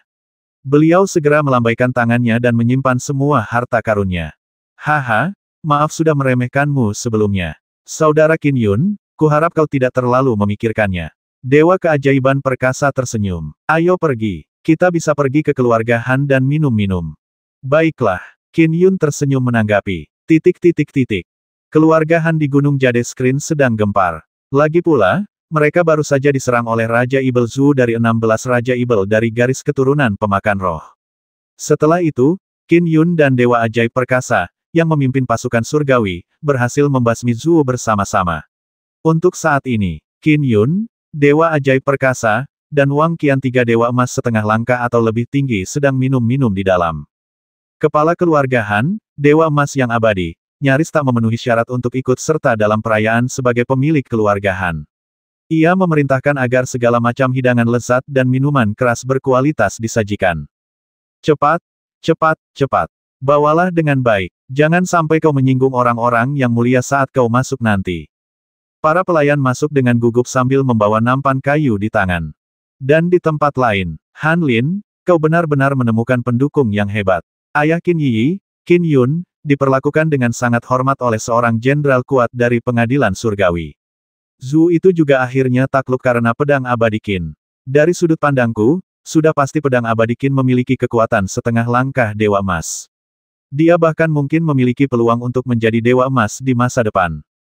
Benar sekali, Han Lin, kalau kamu sudah kaya raya, jangan lupakan kami, saudara-saudaramu. Sekelompok pria dan wanita mengelilingi Han Lin sambil menyanjungnya. Orang-orang ini adalah individu-individu berbakat luar biasa dari generasi keluarga Han saat ini. Beberapa dari mereka sama sekali tidak kalah darinya, tetapi mereka semua sekarang ingin mendapatkan pengakuannya. Lagi pula, anggota terkuat keluarga Han mereka, Patriark Golden Placid, jauh lebih rendah daripada pedang abadi Qin. Sudah berapa lama pedang abadi Qin berkultivasi, masa depannya kemungkinan besar akan lebih gemilang. Han Lin hanya bisa tetap sopan. Saudara kayu ganda, sebuah teriakan terdengar dari kejauhan. Ternyata Qin Yi yang berdiri di bawah pohon persik di kejauhan. Aku akan bergerak terlebih dahulu, kata Han Lin segera kepada anggota klannya. Teruskan, kalian harus membujuk Nona Qin ini dengan baik, semuanya buru-buru mendesak lewat transmisi suara. Dunia layar giok, keluarga Han, Dewa Ajaib Perkasa dan para jenderal Istana Surgawi lainnya tidak terburu-buru kembali ke Istana Surgawi. Sebaliknya, mereka menggunakan sebagian ramuan abadi dari koleksi berharga mereka untuk menyiapkan pesta bagi Qin Yun. Saudara Qin Yun, ikutlah dengan kami ke Istana Surgawi. Dewa Keajaiban Perkasa meletakkan cangkir anggurnya dan memanfaatkan kesempatan itu untuk mengajukan usulan. Saat duduk di antara mereka, kepala keluarga Han, Dewa Emas Abadi, tercengang mendengarnya. Sedangkan saudara senior Wang Qian, ia meneguk alkohol sambil tersenyum mendengarkan. Ke pengadilan surgawi Qin Yun merenung. Pengadilan surgawi menguasai tiga alam. Di sanalah terdapat banyak makhluk abadi. Dan tentu saja, di sanalah dao surgawi dan cahaya yang memancarkan takdir adalah yang terbesar. Ada banyak tanah suci untuk berkultivasi. Dengan berkultivasi di sana, akan jauh lebih baik daripada berkultivasi di alam bawah, kata Dewa Ajaib yang Perkasa. Dengan bakatmu, kau mungkin bisa mencapai buah dao abadi emas lebih awal dengan berkultivasi di pengadilan surgawi. Qin Yun tersenyum. Mendapatkan buah dao abadi emas tidaklah semudah itu. Alam surgawi sesungguhnya merupakan pusat dari 3 alam. Dunia agung di banyak wilayah kekuasaan memperbolehkan Dewa Emas dan Buddha turun dengan tubuh asli mereka, tetapi leluhur Dao dan leluhur Buddha tidak dapat masuk dengan tubuh asli mereka. Adapun alam surgawi, di sanalah tubuh sejati leluhur Buddha dan leluhur Dao dapat masuk. Misalnya, Gunung Numinous milik surga barat leluhur Buddha berada di alam surgawi. Ketiga leluhur Dao juga sering muncul di alam surgawi. Raja surgawiku bermaksud mengundangmu ke istana surgawi, kata Dewa Mukjizat Perkasa sambil tersenyum. Jika kau bergabung dengan istana surgawi, pangkat resmimu tidak akan lebih rendah dariku. Setidaknya, kau akan menjadi pejabat abadi tingkat 5. Pejabat abadi tingkat 5 Qin Yun agak terkejut. Setelah sekian tahun mengabdi, aku hanya seorang pejabat tingkat 8, kata Wang Qian sambil tersenyum dan menggelengkan kepalanya. Dewa Keajaiban Perkasa berkata, kita sekarang berhadapan dengan ibel-ibel jahat di berbagai wilayah 3 alam. Selain itu, sebagian besar ibel jahat bersembunyi di dunia kecil. Para Dewa Emas tidak dapat masuk dengan tubuh asli mereka, jadi hanya kita yang tersedia untuk bertindak. Di bawah para Dewa Emas, jumlah orang yang memiliki kemampuan menjebak musuh sepertimu di 3 alam dapat dihitung dengan 1 tangan. Gunung Numinous di surga barat memilikinya. Kaisar Polestar memilikinya. Jurang Ibel Kegelapan memilikinya. Saudara Qin Yun, kau akan berada di peringkat keempat dengan cara seperti itu. Kau tentu saja pantas mendapatkan pangkat pejabat abadi kelas 5. Bukankah kau bilang Kaisar Polestar punya seseorang yang jago menjebak musuh? Kenapa pengadilan surgawi tidak memanfaatkannya? Tanya Qin Yun. Dewa Keajaiban Perkasa tersenyum. Kau tidak tahu ini. Bawahan Kaisar Polestar jelas berada di bawah yurisdiksinya. Yang mulia tidak bisa begitu saja mengabaikan Kaisar Polestar dan memberikan perintah secara langsung. Qin Yun tercerahkan. Itu benar. Kekuatan Golden Immortal milik Kaisar Polestar yang telah disempurnakan membuatnya menjadi sosok yang bahkan leluhur Dao dan leluhur Buddha tidak akan mudah mengganggunya. Oleh karena itu, Raja Surgawi Li sangat membutuhkan seseorang sepertimu. Qin Yun, kata Dewa Keajaiban Perkasa segera. Saudara Qin Yun, 2 jenderal setengah langkah Dewa Emas juga membujuk. Pangeran ketiga kami membenci kejahatan dan telah mengejar ibel-ibel jahat selama ini. Jika kau bergabung, Pangeran ketiga pasti tidak akan memperlakukanmu dengan buruk. Ya, dengan Pangeran ketiga sebagai pendukung, Anda tidak akan menemui perlawanan apapun di pengadilan surgawi. Di pengadilan surgawi ada berbagai macam ahli, begitu pula tanah harta karun dan harta karun. Kedua jenderal itu terus membujuk. Bantu aku berterima kasih kepada Raja Surgawi Li atas kebaikan hatinya. Saat ini, aku tidak berniat bergabung dengan pengadilan surgawi, kata Qin Yun. Benarkah Dewa Keajaiban Perkasa membelalakkan matanya? Qin Yun menggelengkan kepalanya sambil tersenyum. Dewa Mukjizat Maha Kuasa menghela napas ketika melihat ini. Terserahlah. Setiap kultivator keliling pasti akan berusaha sekuat tenaga untuk memasuki istana surgawi, tetapi kau berasal dari istana Tur Hijau. Dalam hal kultivasi, formulasi Dharma, atau harta karun, Istana Tur Hijau sama sekali tidak kalah dengan Istana Surgawi. Aku bisa mengerti mengapa kau tidak mau, tetapi Istana Surgawi, bagaimanapun juga, adalah tempat Dao Surgawi dan cahaya yang terpancar dari takdir berada pada puncaknya. Ada banyak manfaat berkultivasi di sana.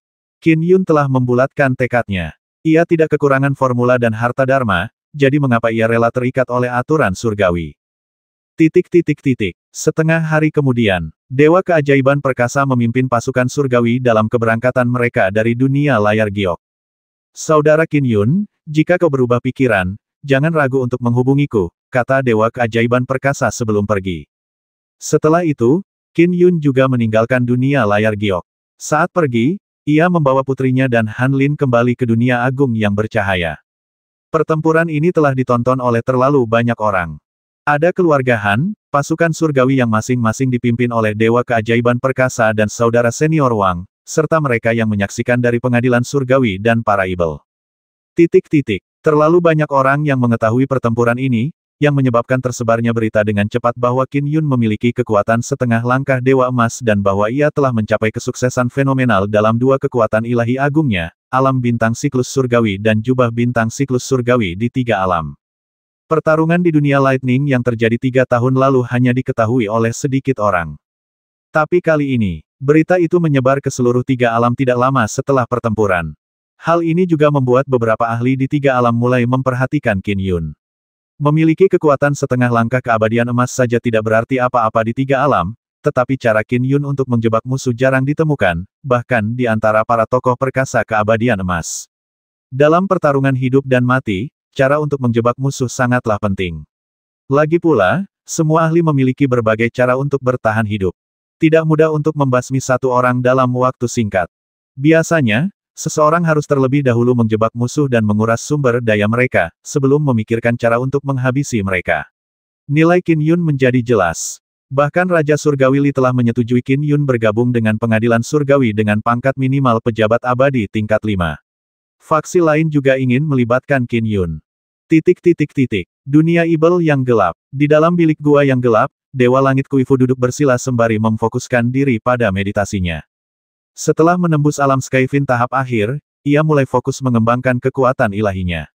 Ia ingin menyempurnakannya agar mencapai kekuatan setengah langkah Ancestral Fin. Dengan kekuatan setengah langkah Ancestral Fin, ia akan semakin yakin akan peluangnya untuk menguasai dunia Great Chang.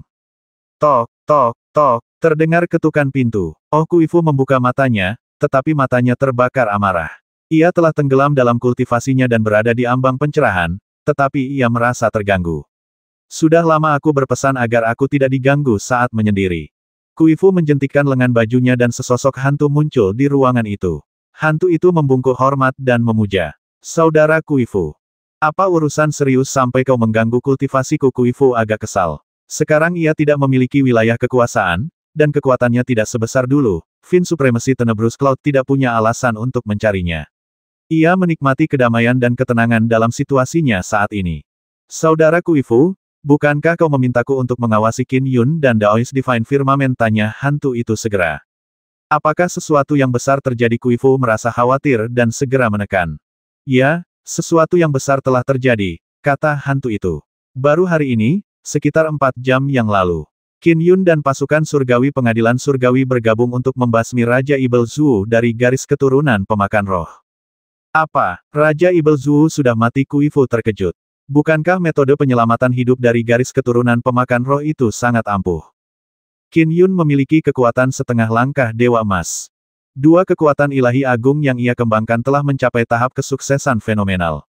Kemampuan menjebaknya konon langka, bahkan di antara para tokoh perkasa Dewa Emas. Ia berhasil menahan Raja Ibel Zhu, sementara Dewa Ajaib Perkasa, bersama pasukan surgawi, melancarkan rentetan serangan, menguras semua pil Raja Ibel Zhu dan menyebabkannya akhirnya binasa. Hantu itu berbicara dengan penuh semangat. Bagaimanapun, ini adalah pertempuran yang telah diperhatikan oleh banyak orang di tiga alam. Kuifu terkejut. Setengah langkah keabadian emas. Qin Yun adalah seorang dewa emas setengah langkah. Saat itu, Kuifu merasa pikirannya bergejolak. Gejolak hebat menjalar di hatinya. Qin Yun punya kekuatan setengah langkah dewa emas? Tanya Kuifu. Kau yakin? Berita itu sudah menyebar ke seluruh tiga alam, jawab hantu itu segera. Pertempuran ini diam-diam dipantau oleh pengadilan surgawi dan jurang Ibel kegelapan. Bagaimana mungkin informasi itu salah? Kuifu mengangguk pelan sambil melambaikan tangannya. Baiklah, aku mengerti. Kau boleh pergi. Aku tidak akan mengganggumu lagi, saudara Kuifu. Hantu itu pun menghilang. Kuifu duduk di sana dengan diam. Dia tetap diam untuk waktu yang lama dalam kegelapan. Hanya aku yang tahu rahasia dunia Great Chang. Gumam Kuifu lirih setelah sekian lama berlalu. Seharusnya itu milikku. Itu harus menjadi milikku. Kuifu bergumam. Tapi sekarang, Qin Yun sudah setengah langkah Dewa Emas. Bahkan jika aku sangat beruntung dan mencapai kekuatan setengah langkah Ibel leluhur, aku tak bisa berbuat apa-apa. Aku bahkan mungkin terjebak olehnya. Sedangkan aku mencapai kekuatan Ibel leluhur, aku tak melihat harapan untuk itu. Saya tidak melihat secercah harapan pun jika saya hanya mengandalkan kemampuan saya sendiri. Sepertinya aku harus kembali ke jurang Ibel kegelapan dan memberi tahu Patriark. Kuifu segera berdiri dan pergi menemui awan kegelapan supremasi Ibel. Beberapa saat kemudian, kau ingin kembali ke jurang Ibel kegelapan? Awan kegelapan, penguasa Ibel, menatap Kuifu yang berdiri di hadapannya. Aku telah berada di bawah bimbinganmu selama bertahun-tahun di wilayah kekuasaan bercahaya, supremasi Ibel. Kini setelah aku berhasil menembus tahap akhir alam Ibel langit, saatnya aku kembali, kata Kuifu. Dengan kembali ke klanku, aku bisa mendapatkan bimbingan dari para senior klanku. Fin Supremacy Tenebrous Cloud merenung sejenak sebelum mengangguk. Baiklah, ikuti aku. Kuifu diam-diam menghela napas lega. Para Skyfin seperti mereka tak mungkin meninggalkan wilayah kekuasaan Effulgent tanpa izin dari Fin Supremacy Tenebrous Cloud. Menyeberangi wilayah kekuasaan dengan kekuatan mereka sendiri itu sesuatu yang hanya bisa dilakukan oleh sosok perkasa. Ia sangat takut Fin Supremacy Tenebrous Cloud akan menolaknya pergi. Namun, Fin Supremacy Tenebrous Cloud jelas tidak terlalu memikirkan seorang Skyfin yang baru saja menembus alam Skyfin tahap akhir. Terlebih lagi, ia harus mempertimbangkan klan Bojia. Masuklah. Tak lama kemudian, mereka tiba di depan barisan besar seperti yang diperintahkan oleh Fin Supremacy Tenebrous Cloud. Kuifu segera memasuki barisan itu dengan patuh. Suara mendesing. Susunannya telah diaktifkan. Sinar merah menyala dan setelah itu, Kuifu lenyap dan kembali ke Tenebrous Fin Abyss. Jurang Ibel Kegelapan adalah tempat paling misterius di 3 alam. Segala macam aura jahat dan mematikan berkumpul di sini. Tempat ini telah ada bahkan sebelum Pangu membelah langit dan bumi. Aura-aura ganas dan jahat dari para dewa kekacauan yang bertempur di Chaos semuanya berkumpul di sini. Perlahan-lahan, aura-aura ini terbentuk, melahirkan sekelompok dewa kekacauan yang haus darah. Namun, mereka tetap bersikap agak rendah hati karena pengekangan yang diberikan pemimpin mereka. Setelah jangka waktu yang lama, Pangu membelah langit dan bumi. Ada era pengadilan surgawi para Ibel, perang antara 3 sekte Tao, dan era pengadilan surgawi manusia. Hal ini berlanjut hingga pemimpin tersebut berubah menjadi leluhur Ibel, yang membuatnya setara dengan leluhur Dao, leluhur Buddha, dan Dewi Nuwa. Saat itulah kekuatan Ibel benar-benar terungkap, membuat 3 alam menyadari bahwa jurang Ibel yang gelap dan misterius menyembunyikan kekuatan yang begitu mengerikan. Namun, sebelum itu, dunia luar tidak mengetahuinya. Faktanya, leluhur Dao dan leluhur Buddha telah lama mencoba menyelidiki jurang tersebut, tetapi bahkan sebelum leluhur Ibel mencapai potensi penuhnya, ia mampu mengendalikan seluruh jurang Ibel kegelapan. Di sana, ia praktis tak terkalahkan. Leluhur Dao dan leluhur Buddha gagal menemukan apapun bahkan ketika mereka masuk. Dan setelah leluhur Ibel menerobos, dia menjadi benar-benar tak terkalahkan di jurang Ibel kegelapan. Aku ingin bertemu Patriark. Setelah Kuifu kembali ke jurang Ibel kegelapan, ia bergegas dan menghadapi berbagai rintangan sebelum tiba di luar Istana Bojia. Istana Bojia seluruhnya berwarna emas karena memancarkan cahaya keemasan yang berkilauan. Bagian luar Istana Bojia dijaga ketat. Bagaimanapun, ini adalah kediaman kepala keluarga salah satu dari 9 klan terbesar di jurang Ibel kegelapan klan Bojia. Nama kepala keluarga itu adalah Bojia, dan ia juga seorang Ibel kekacauan yang lahir di jurang Ibel kegelapan. Seiring waktu, ia menghasilkan silsilah keluarga besar yang berkembang menjadi klan Bojia yang besar, menjadi salah satu dari 9 klan besar. Kuifu seorang penjaga di pintu masuk tertawa dengan suara penuh semangat dan tegas. Kuifu, bukankah kau pergi bersama Fin Supremacy Tenebrous Cloud ke wilayah kekuasaan Effulgent? Kenapa kau kembali? Kuifu, apa menurutmu ada orang yang bisa bertemu dengan Patriark? Pergilah segera. Kalau kau dari klan lain, kami pasti sudah lama menyerangmu. Cepat pergi, desak para penjaga itu. Kuifu menatap istana Bojia di depannya. Itu adalah tanah suci klannya, tempat yang belum pernah ia masuki sebelumnya. Namun, ia berkata dengan penuh kesungguhan, saya ingin bertemu dengan Patriark. Para penjaga saling bertukar pandang karena mereka semua terkejut. Sama seperti Qin Yun dan murid-murid lainnya yang tidak memiliki cara untuk memanggil leluhur Dao, sehingga mereka tidak dapat bertemu leluhur Dao setelah pertemuan pertama. Murid-murid dari klan keluarga besar ini hampir tidak memiliki kesempatan untuk bertemu dengan leluhur mereka seumur hidup. Para Ibel memiliki aturan yang lebih ketat dan keras. Aku punya sesuatu yang sangat penting. Kuifu mengalihkan pandangannya ke para penjaga. Sebenarnya, dia bisa saja mencari majikannya dan naik pangkat, tetapi jika dia melakukannya dengan cara itu, kontribusinya akan berkurang. Oleh karena itu, dia ingin bertemu langsung dengan bapaknya. Ada yang penting. Baiklah. Karena kau bersikeras bertemu Patriark, kami akan menyampaikan pesannya. Kau seharusnya tahu apa akibatnya jika kau berbohong. Salah satu penjaga mengangguk sebelum berbalik masuk. Kuifu berdiri di luar istana Bojia sambil menunggu dalam diam. Setelah menunggu beberapa saat, ikuti aku. Seorang wanita berjubah ungu berjalan keluar dari istana Bojia sambil berteriak sambil melirik Kuifu. Kuifu segera mengikutinya masuk. Istana Bojia sangat besar, dan terdapat banyak kompleks istana di dalamnya. Di dalamnya juga terdapat aula-aula istana yang megah, dan yang paling menarik perhatian adalah aula emas. Kuifu diajak masuk. Tunggu di sini. Wanita berjubah ungu itu segera pergi.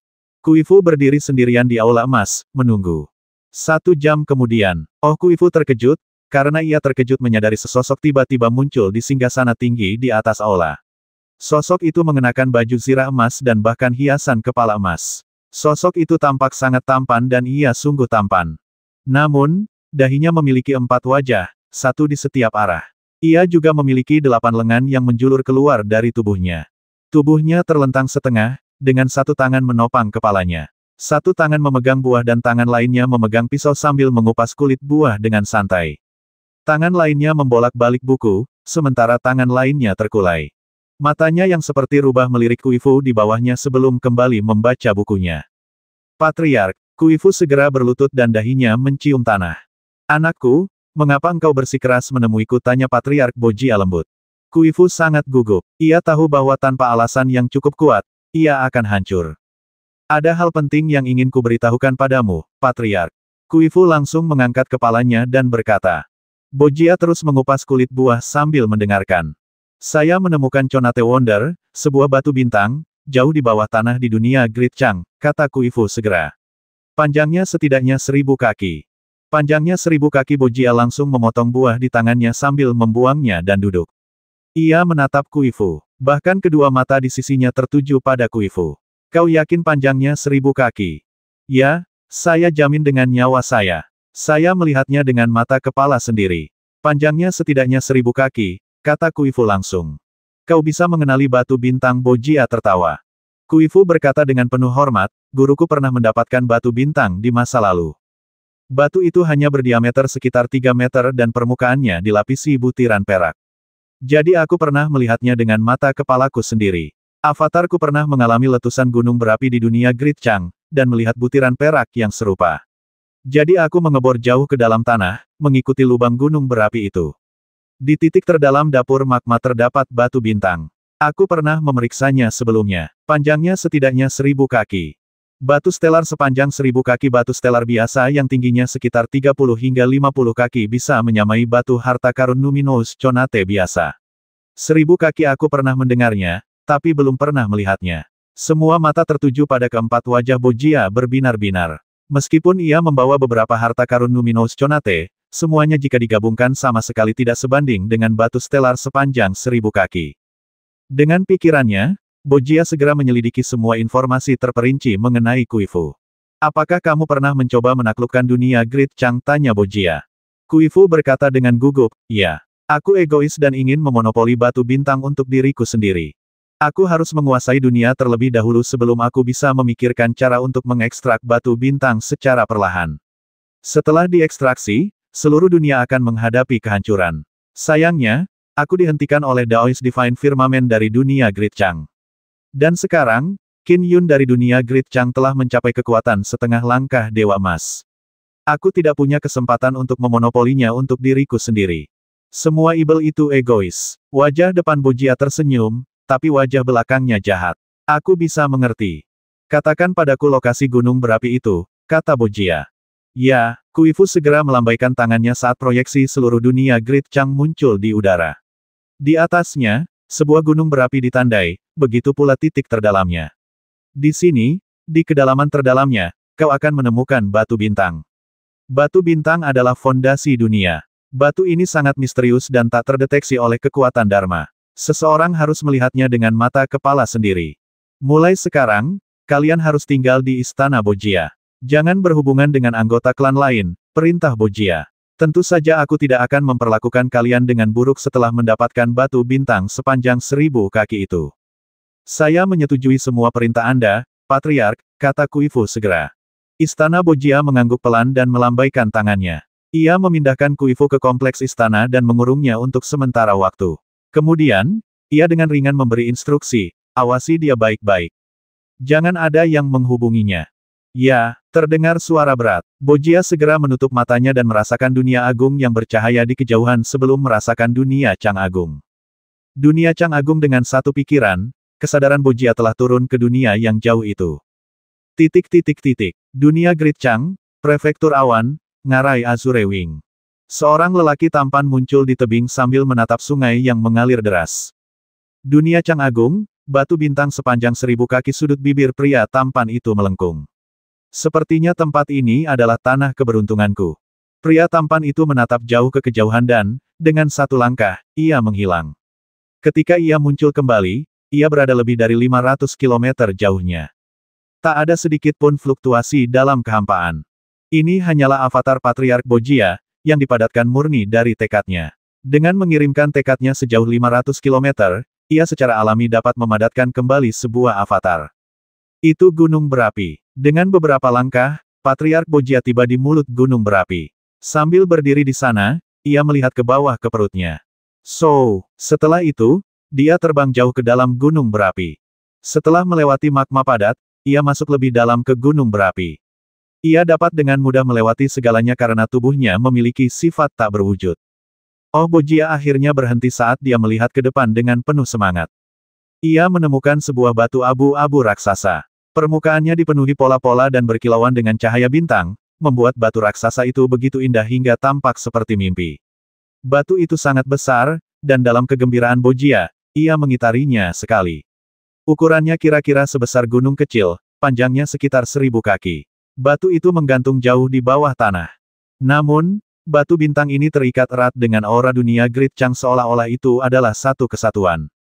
Jika ia menutup mata untuk merasakannya, yang bisa ia rasakan hanyalah aura dunia biasa, tidak ada yang menyerupai batu stelar. Ia hanya bisa melihatnya dengan membuka mata. Ya, itu batu bintang. Batu bintang sepanjang 1000 kaki. Bojia hampir tak bisa menyembunyikan kegembiraannya. Meskipun ia sudah tahu tentang itu, ia tetap takjub melihatnya dengan mata kepalanya sendiri. Harta karun di hadapannya lebih berharga daripada seluruh harta karun yang telah dikumpulkannya selama bertahun-tahun sebagai kepala keluarga salah satu di antara 9 klan utama Tenebrus Fin Abyss. Itu milikku. Itu semua milikku. Mata Bojia berkilat penuh keserakahan yang mendalam saat ia mengerutkan kening lagi dan bergumam pada dirinya sendiri, namun, mengambilnya akan cukup sulit. Batu bintang ini adalah fondasi dunia Grid Chang. Mustahil untuk mengambilnya begitu saja. Batu ini terhubung dengan seluruh dunia, dan seberat dunia Grid Chang. Tidak ada cara untuk memindahkannya. Aku harus terlebih dahulu menduduki dunia Grid Chang dan mengubah dao surgawi dunia ini menjadi dao ibel, agar tidak menolak ibel langit, sebelum ada cara untuk mengambilnya sekaligus. Ya, aku harus menguasai dunia ini terlebih dahulu dan mengubahnya menjadi dunia dao ibel. Bojia menggelengkan kepalanya pelan. Sayang sekali, aku tak bisa turun ke dunia kecil ini dengan tubuh asliku. Kalau tidak, meskipun Qin Yun memiliki kekuatan suci pelindung jiwa yang hebat, aku tetap bisa menghancurkannya sampai mati. Bojia bahkan mampu melawan ibel kuno Celestial Tirk yang telah menguasai dua kekuatan suci agung dengan sempurna, meskipun ia bukan tandingannya. Klan Bojia dari garis keturunan pribadinya memiliki total 7 ibel leluhur. Tetapi sekuat apapun dia tidak bisa turun dengan tubuh aslinya. Soal penggunaan avatarnya itu sangat lemah, jadi tidak perlu disebutkan. Suara mendesing. Setelah itu, dia menarik kembali keinginannya dari angkasa luar, dan menghilangkan avatarnya. Kedatangannya secara rahasia ke dunia Grid Chang tentu saja tidak diketahui oleh siapapun. Istana Bojia. Aula utama. Bojia duduk tinggi di atas singgasananya. Berdiri di aula di bawahnya, ada 6 sosok. Di antara mereka, seorang pria berjubah hitam berambut panjang berdiri agak ke depan. 5 lainnya berdiri sedikit di belakangnya. Patriark. Pada saat itu, kelima orang lainnya berlutut dengan hormat memberi hormat. Pria berjubah hitam itu hanya sedikit membungkukkan punggungnya.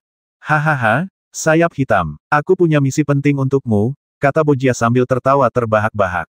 Ia sangat mengagumi pria berjubah hitam itu karena ia adalah keturunan terbaik klan Bojianya di antara para ibel langit di Cakrawala ke-9. Patriark, tolong sampaikan instruksimu, kata Fin Supremacy Blackwing. Klan Bojiaku memiliki 11 supremasi ibel. Kaulah yang terkuat di antara semuanya. Bojia tersenyum. Aku tak perlu khawatir menyerahkan misi ini kepadamu. Aku ingin kau pergi ke wilayah kekuasaan Effulgen dan kuasai dunia Grid Chang sepenuhnya. 5 ibel leluhur setengah langkah itu jago dalam formasi susunan. Mereka akan menemanimu dan akan mengubah dunia Grid Chang menjadi benteng yang tak tertembus. Dunia itu akan menjadi sarang ibel lain bagi kami, para ibel di dunia Grid Chang. Blackwing bingung. Patriark, bukankah dunia ibel kegelapan sudah terbentuk di wilayah kekuasaan bercahaya? Apakah perlu membangun basis dunia Grid Chang lainnya? Kalian tidak perlu khawatir. Kalian hanya perlu memastikan bahwa dunia Gridchang dibuat tak tertembus sehingga pasukan besar pengadilan surgawi tidak akan berhasil menyerbunya, kata Bojia. Ya, kata Blackwing dengan hormat. Ngomong-ngomong, dunia Gridchang punya dua murid istana tur hijau. Salah satunya Qin Yun dan yang satunya lagi Daoist Divine Firmament.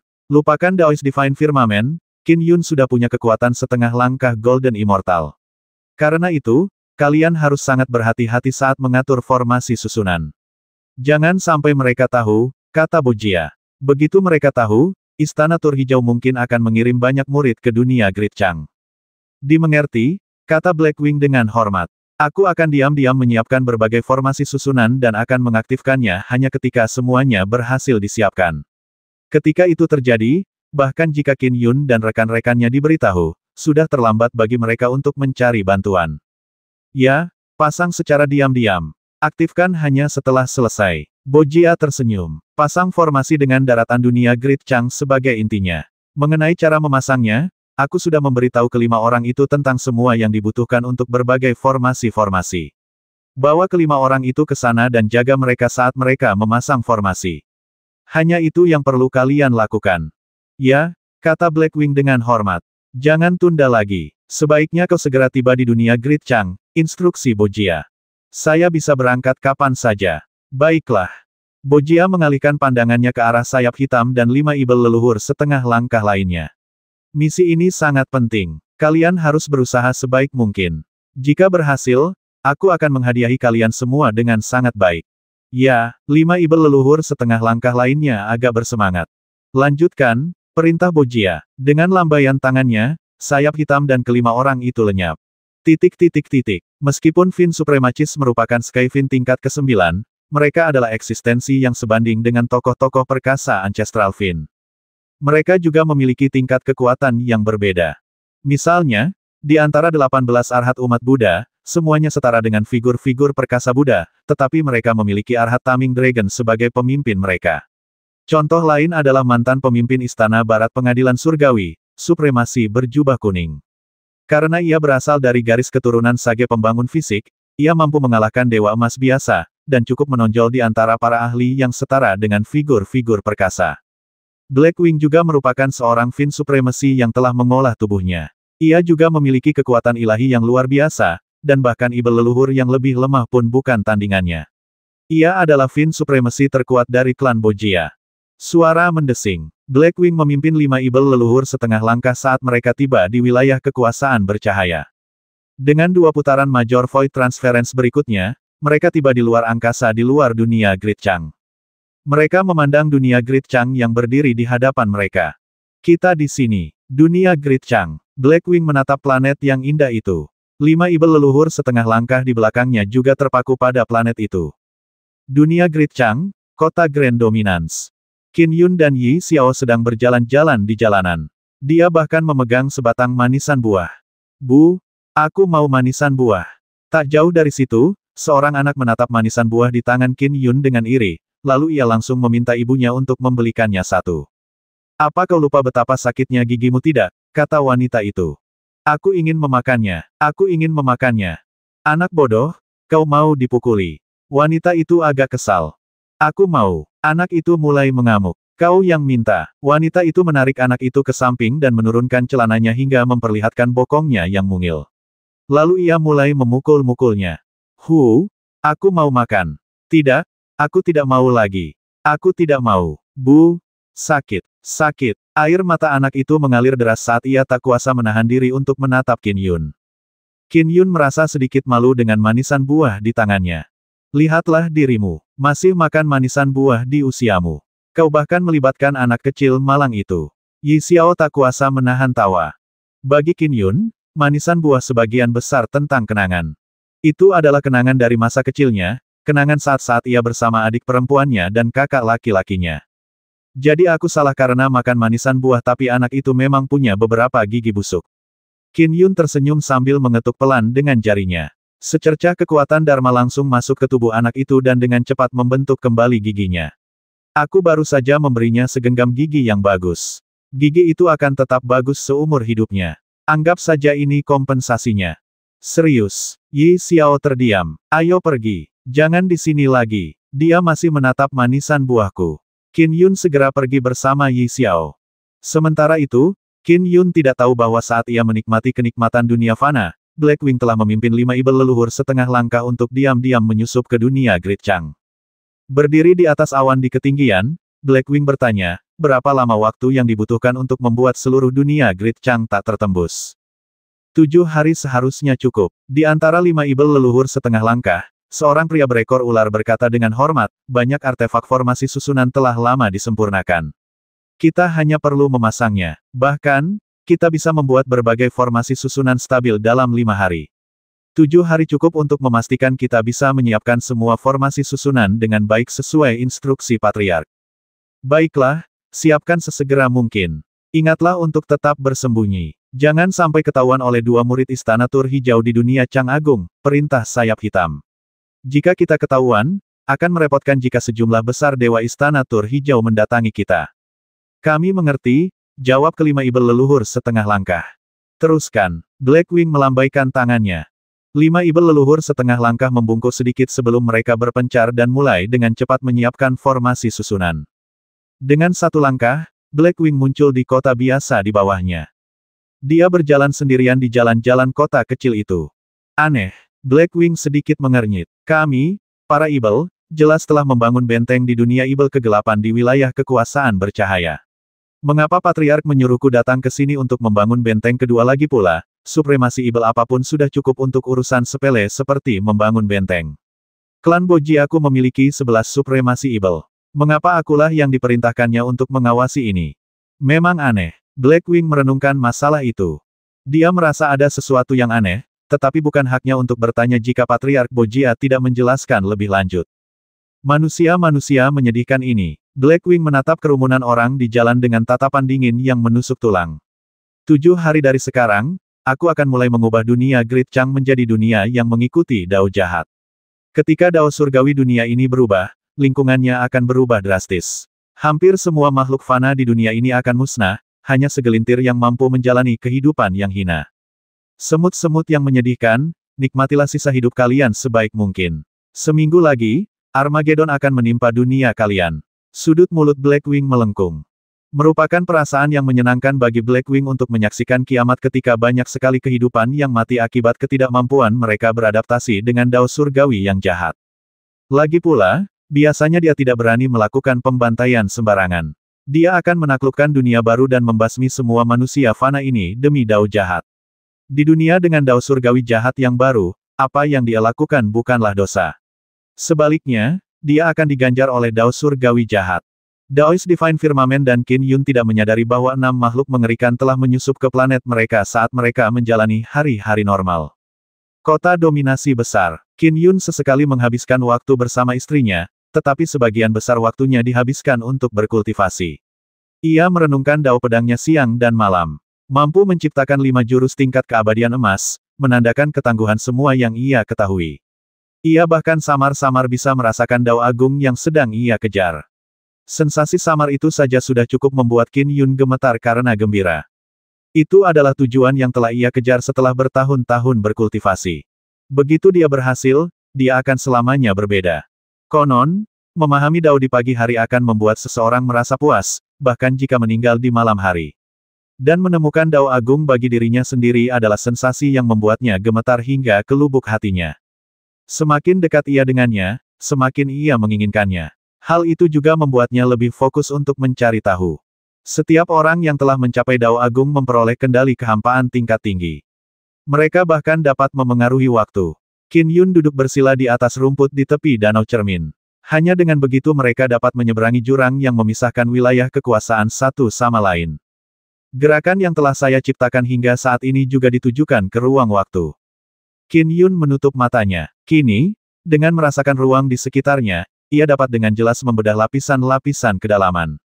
Bagaikan seorang tukang daging terampil yang memotong-motong daging sapi, setelah 3 tahun menyembelih, tidak akan menganggap sapi sebagai sapi lagi. Sebaliknya, yang dilihatnya hanyalah potongan-potongan daging dan urat-urat yang berbeda. Setelah bertahun-tahun menyembelih, mereka bahkan tidak perlu melihat dengan mata. Hanya dengan merasakan dagingnya saja sudah cukup bagi mereka untuk memisahkannya dengan mudah dan rapi. Begitu pula dengan kultivasi. Seiring bertambahnya wawasan seseorang, kekosongan tak lagi tampak misterius. Meskipun mata terbuka tak dapat melihatnya secara langsung, ia dapat dirasakan. Seseorang akan mampu memahami struktur kekosongan dan berbagai perubahannya. Bahkan ada aspek waktu yang lebih misterius yang memengaruhi ruang. Namun, saat waktu terlibat, segala sesuatunya menjadi berkali-kali lipat lebih rumit. Suara mendesing. Qin Yun dengan lembut memukul kekosongan dengan tangan kanannya, menyebabkan kekosongan di atas danau cermin bergetar. Hanya hantaman kecil saja mengakibatkan getaran.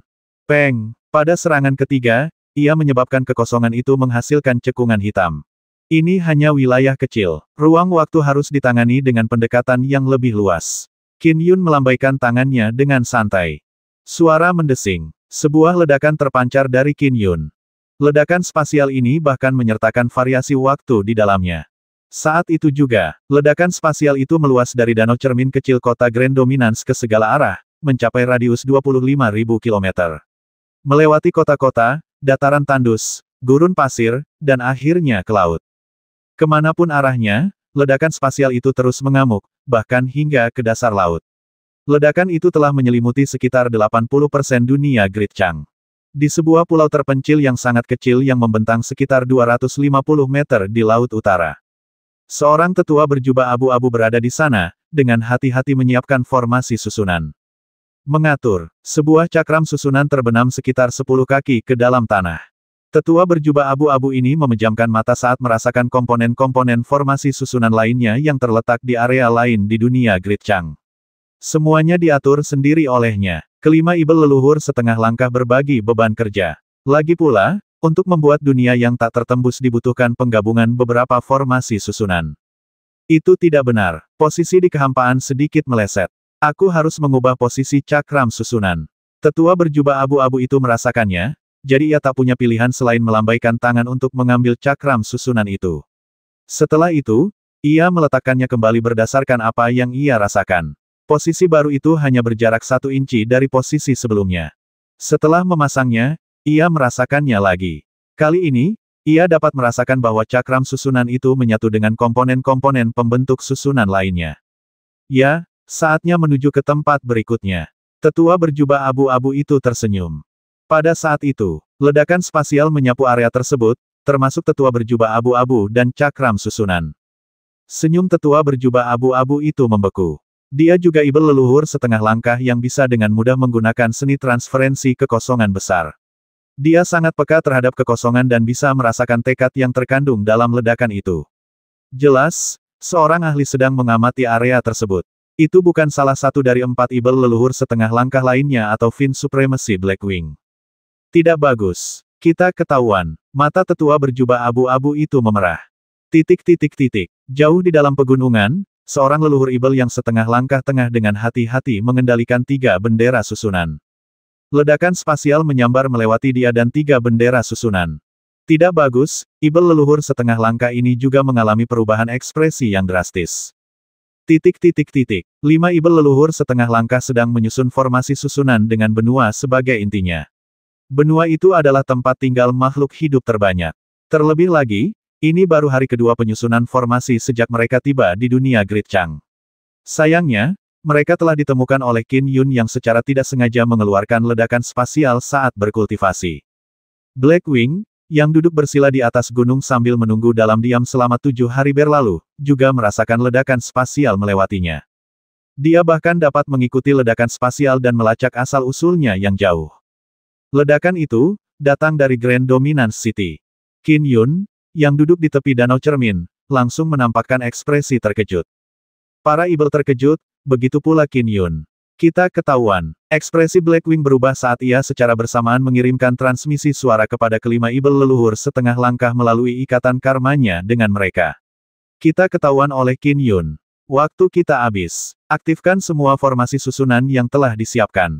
Ya, kelima ibel leluhur setengah langkah awalnya panik, tetapi ketika mereka mendengar instruksi Blackwing, mereka segera mengaktifkan formasi susunan.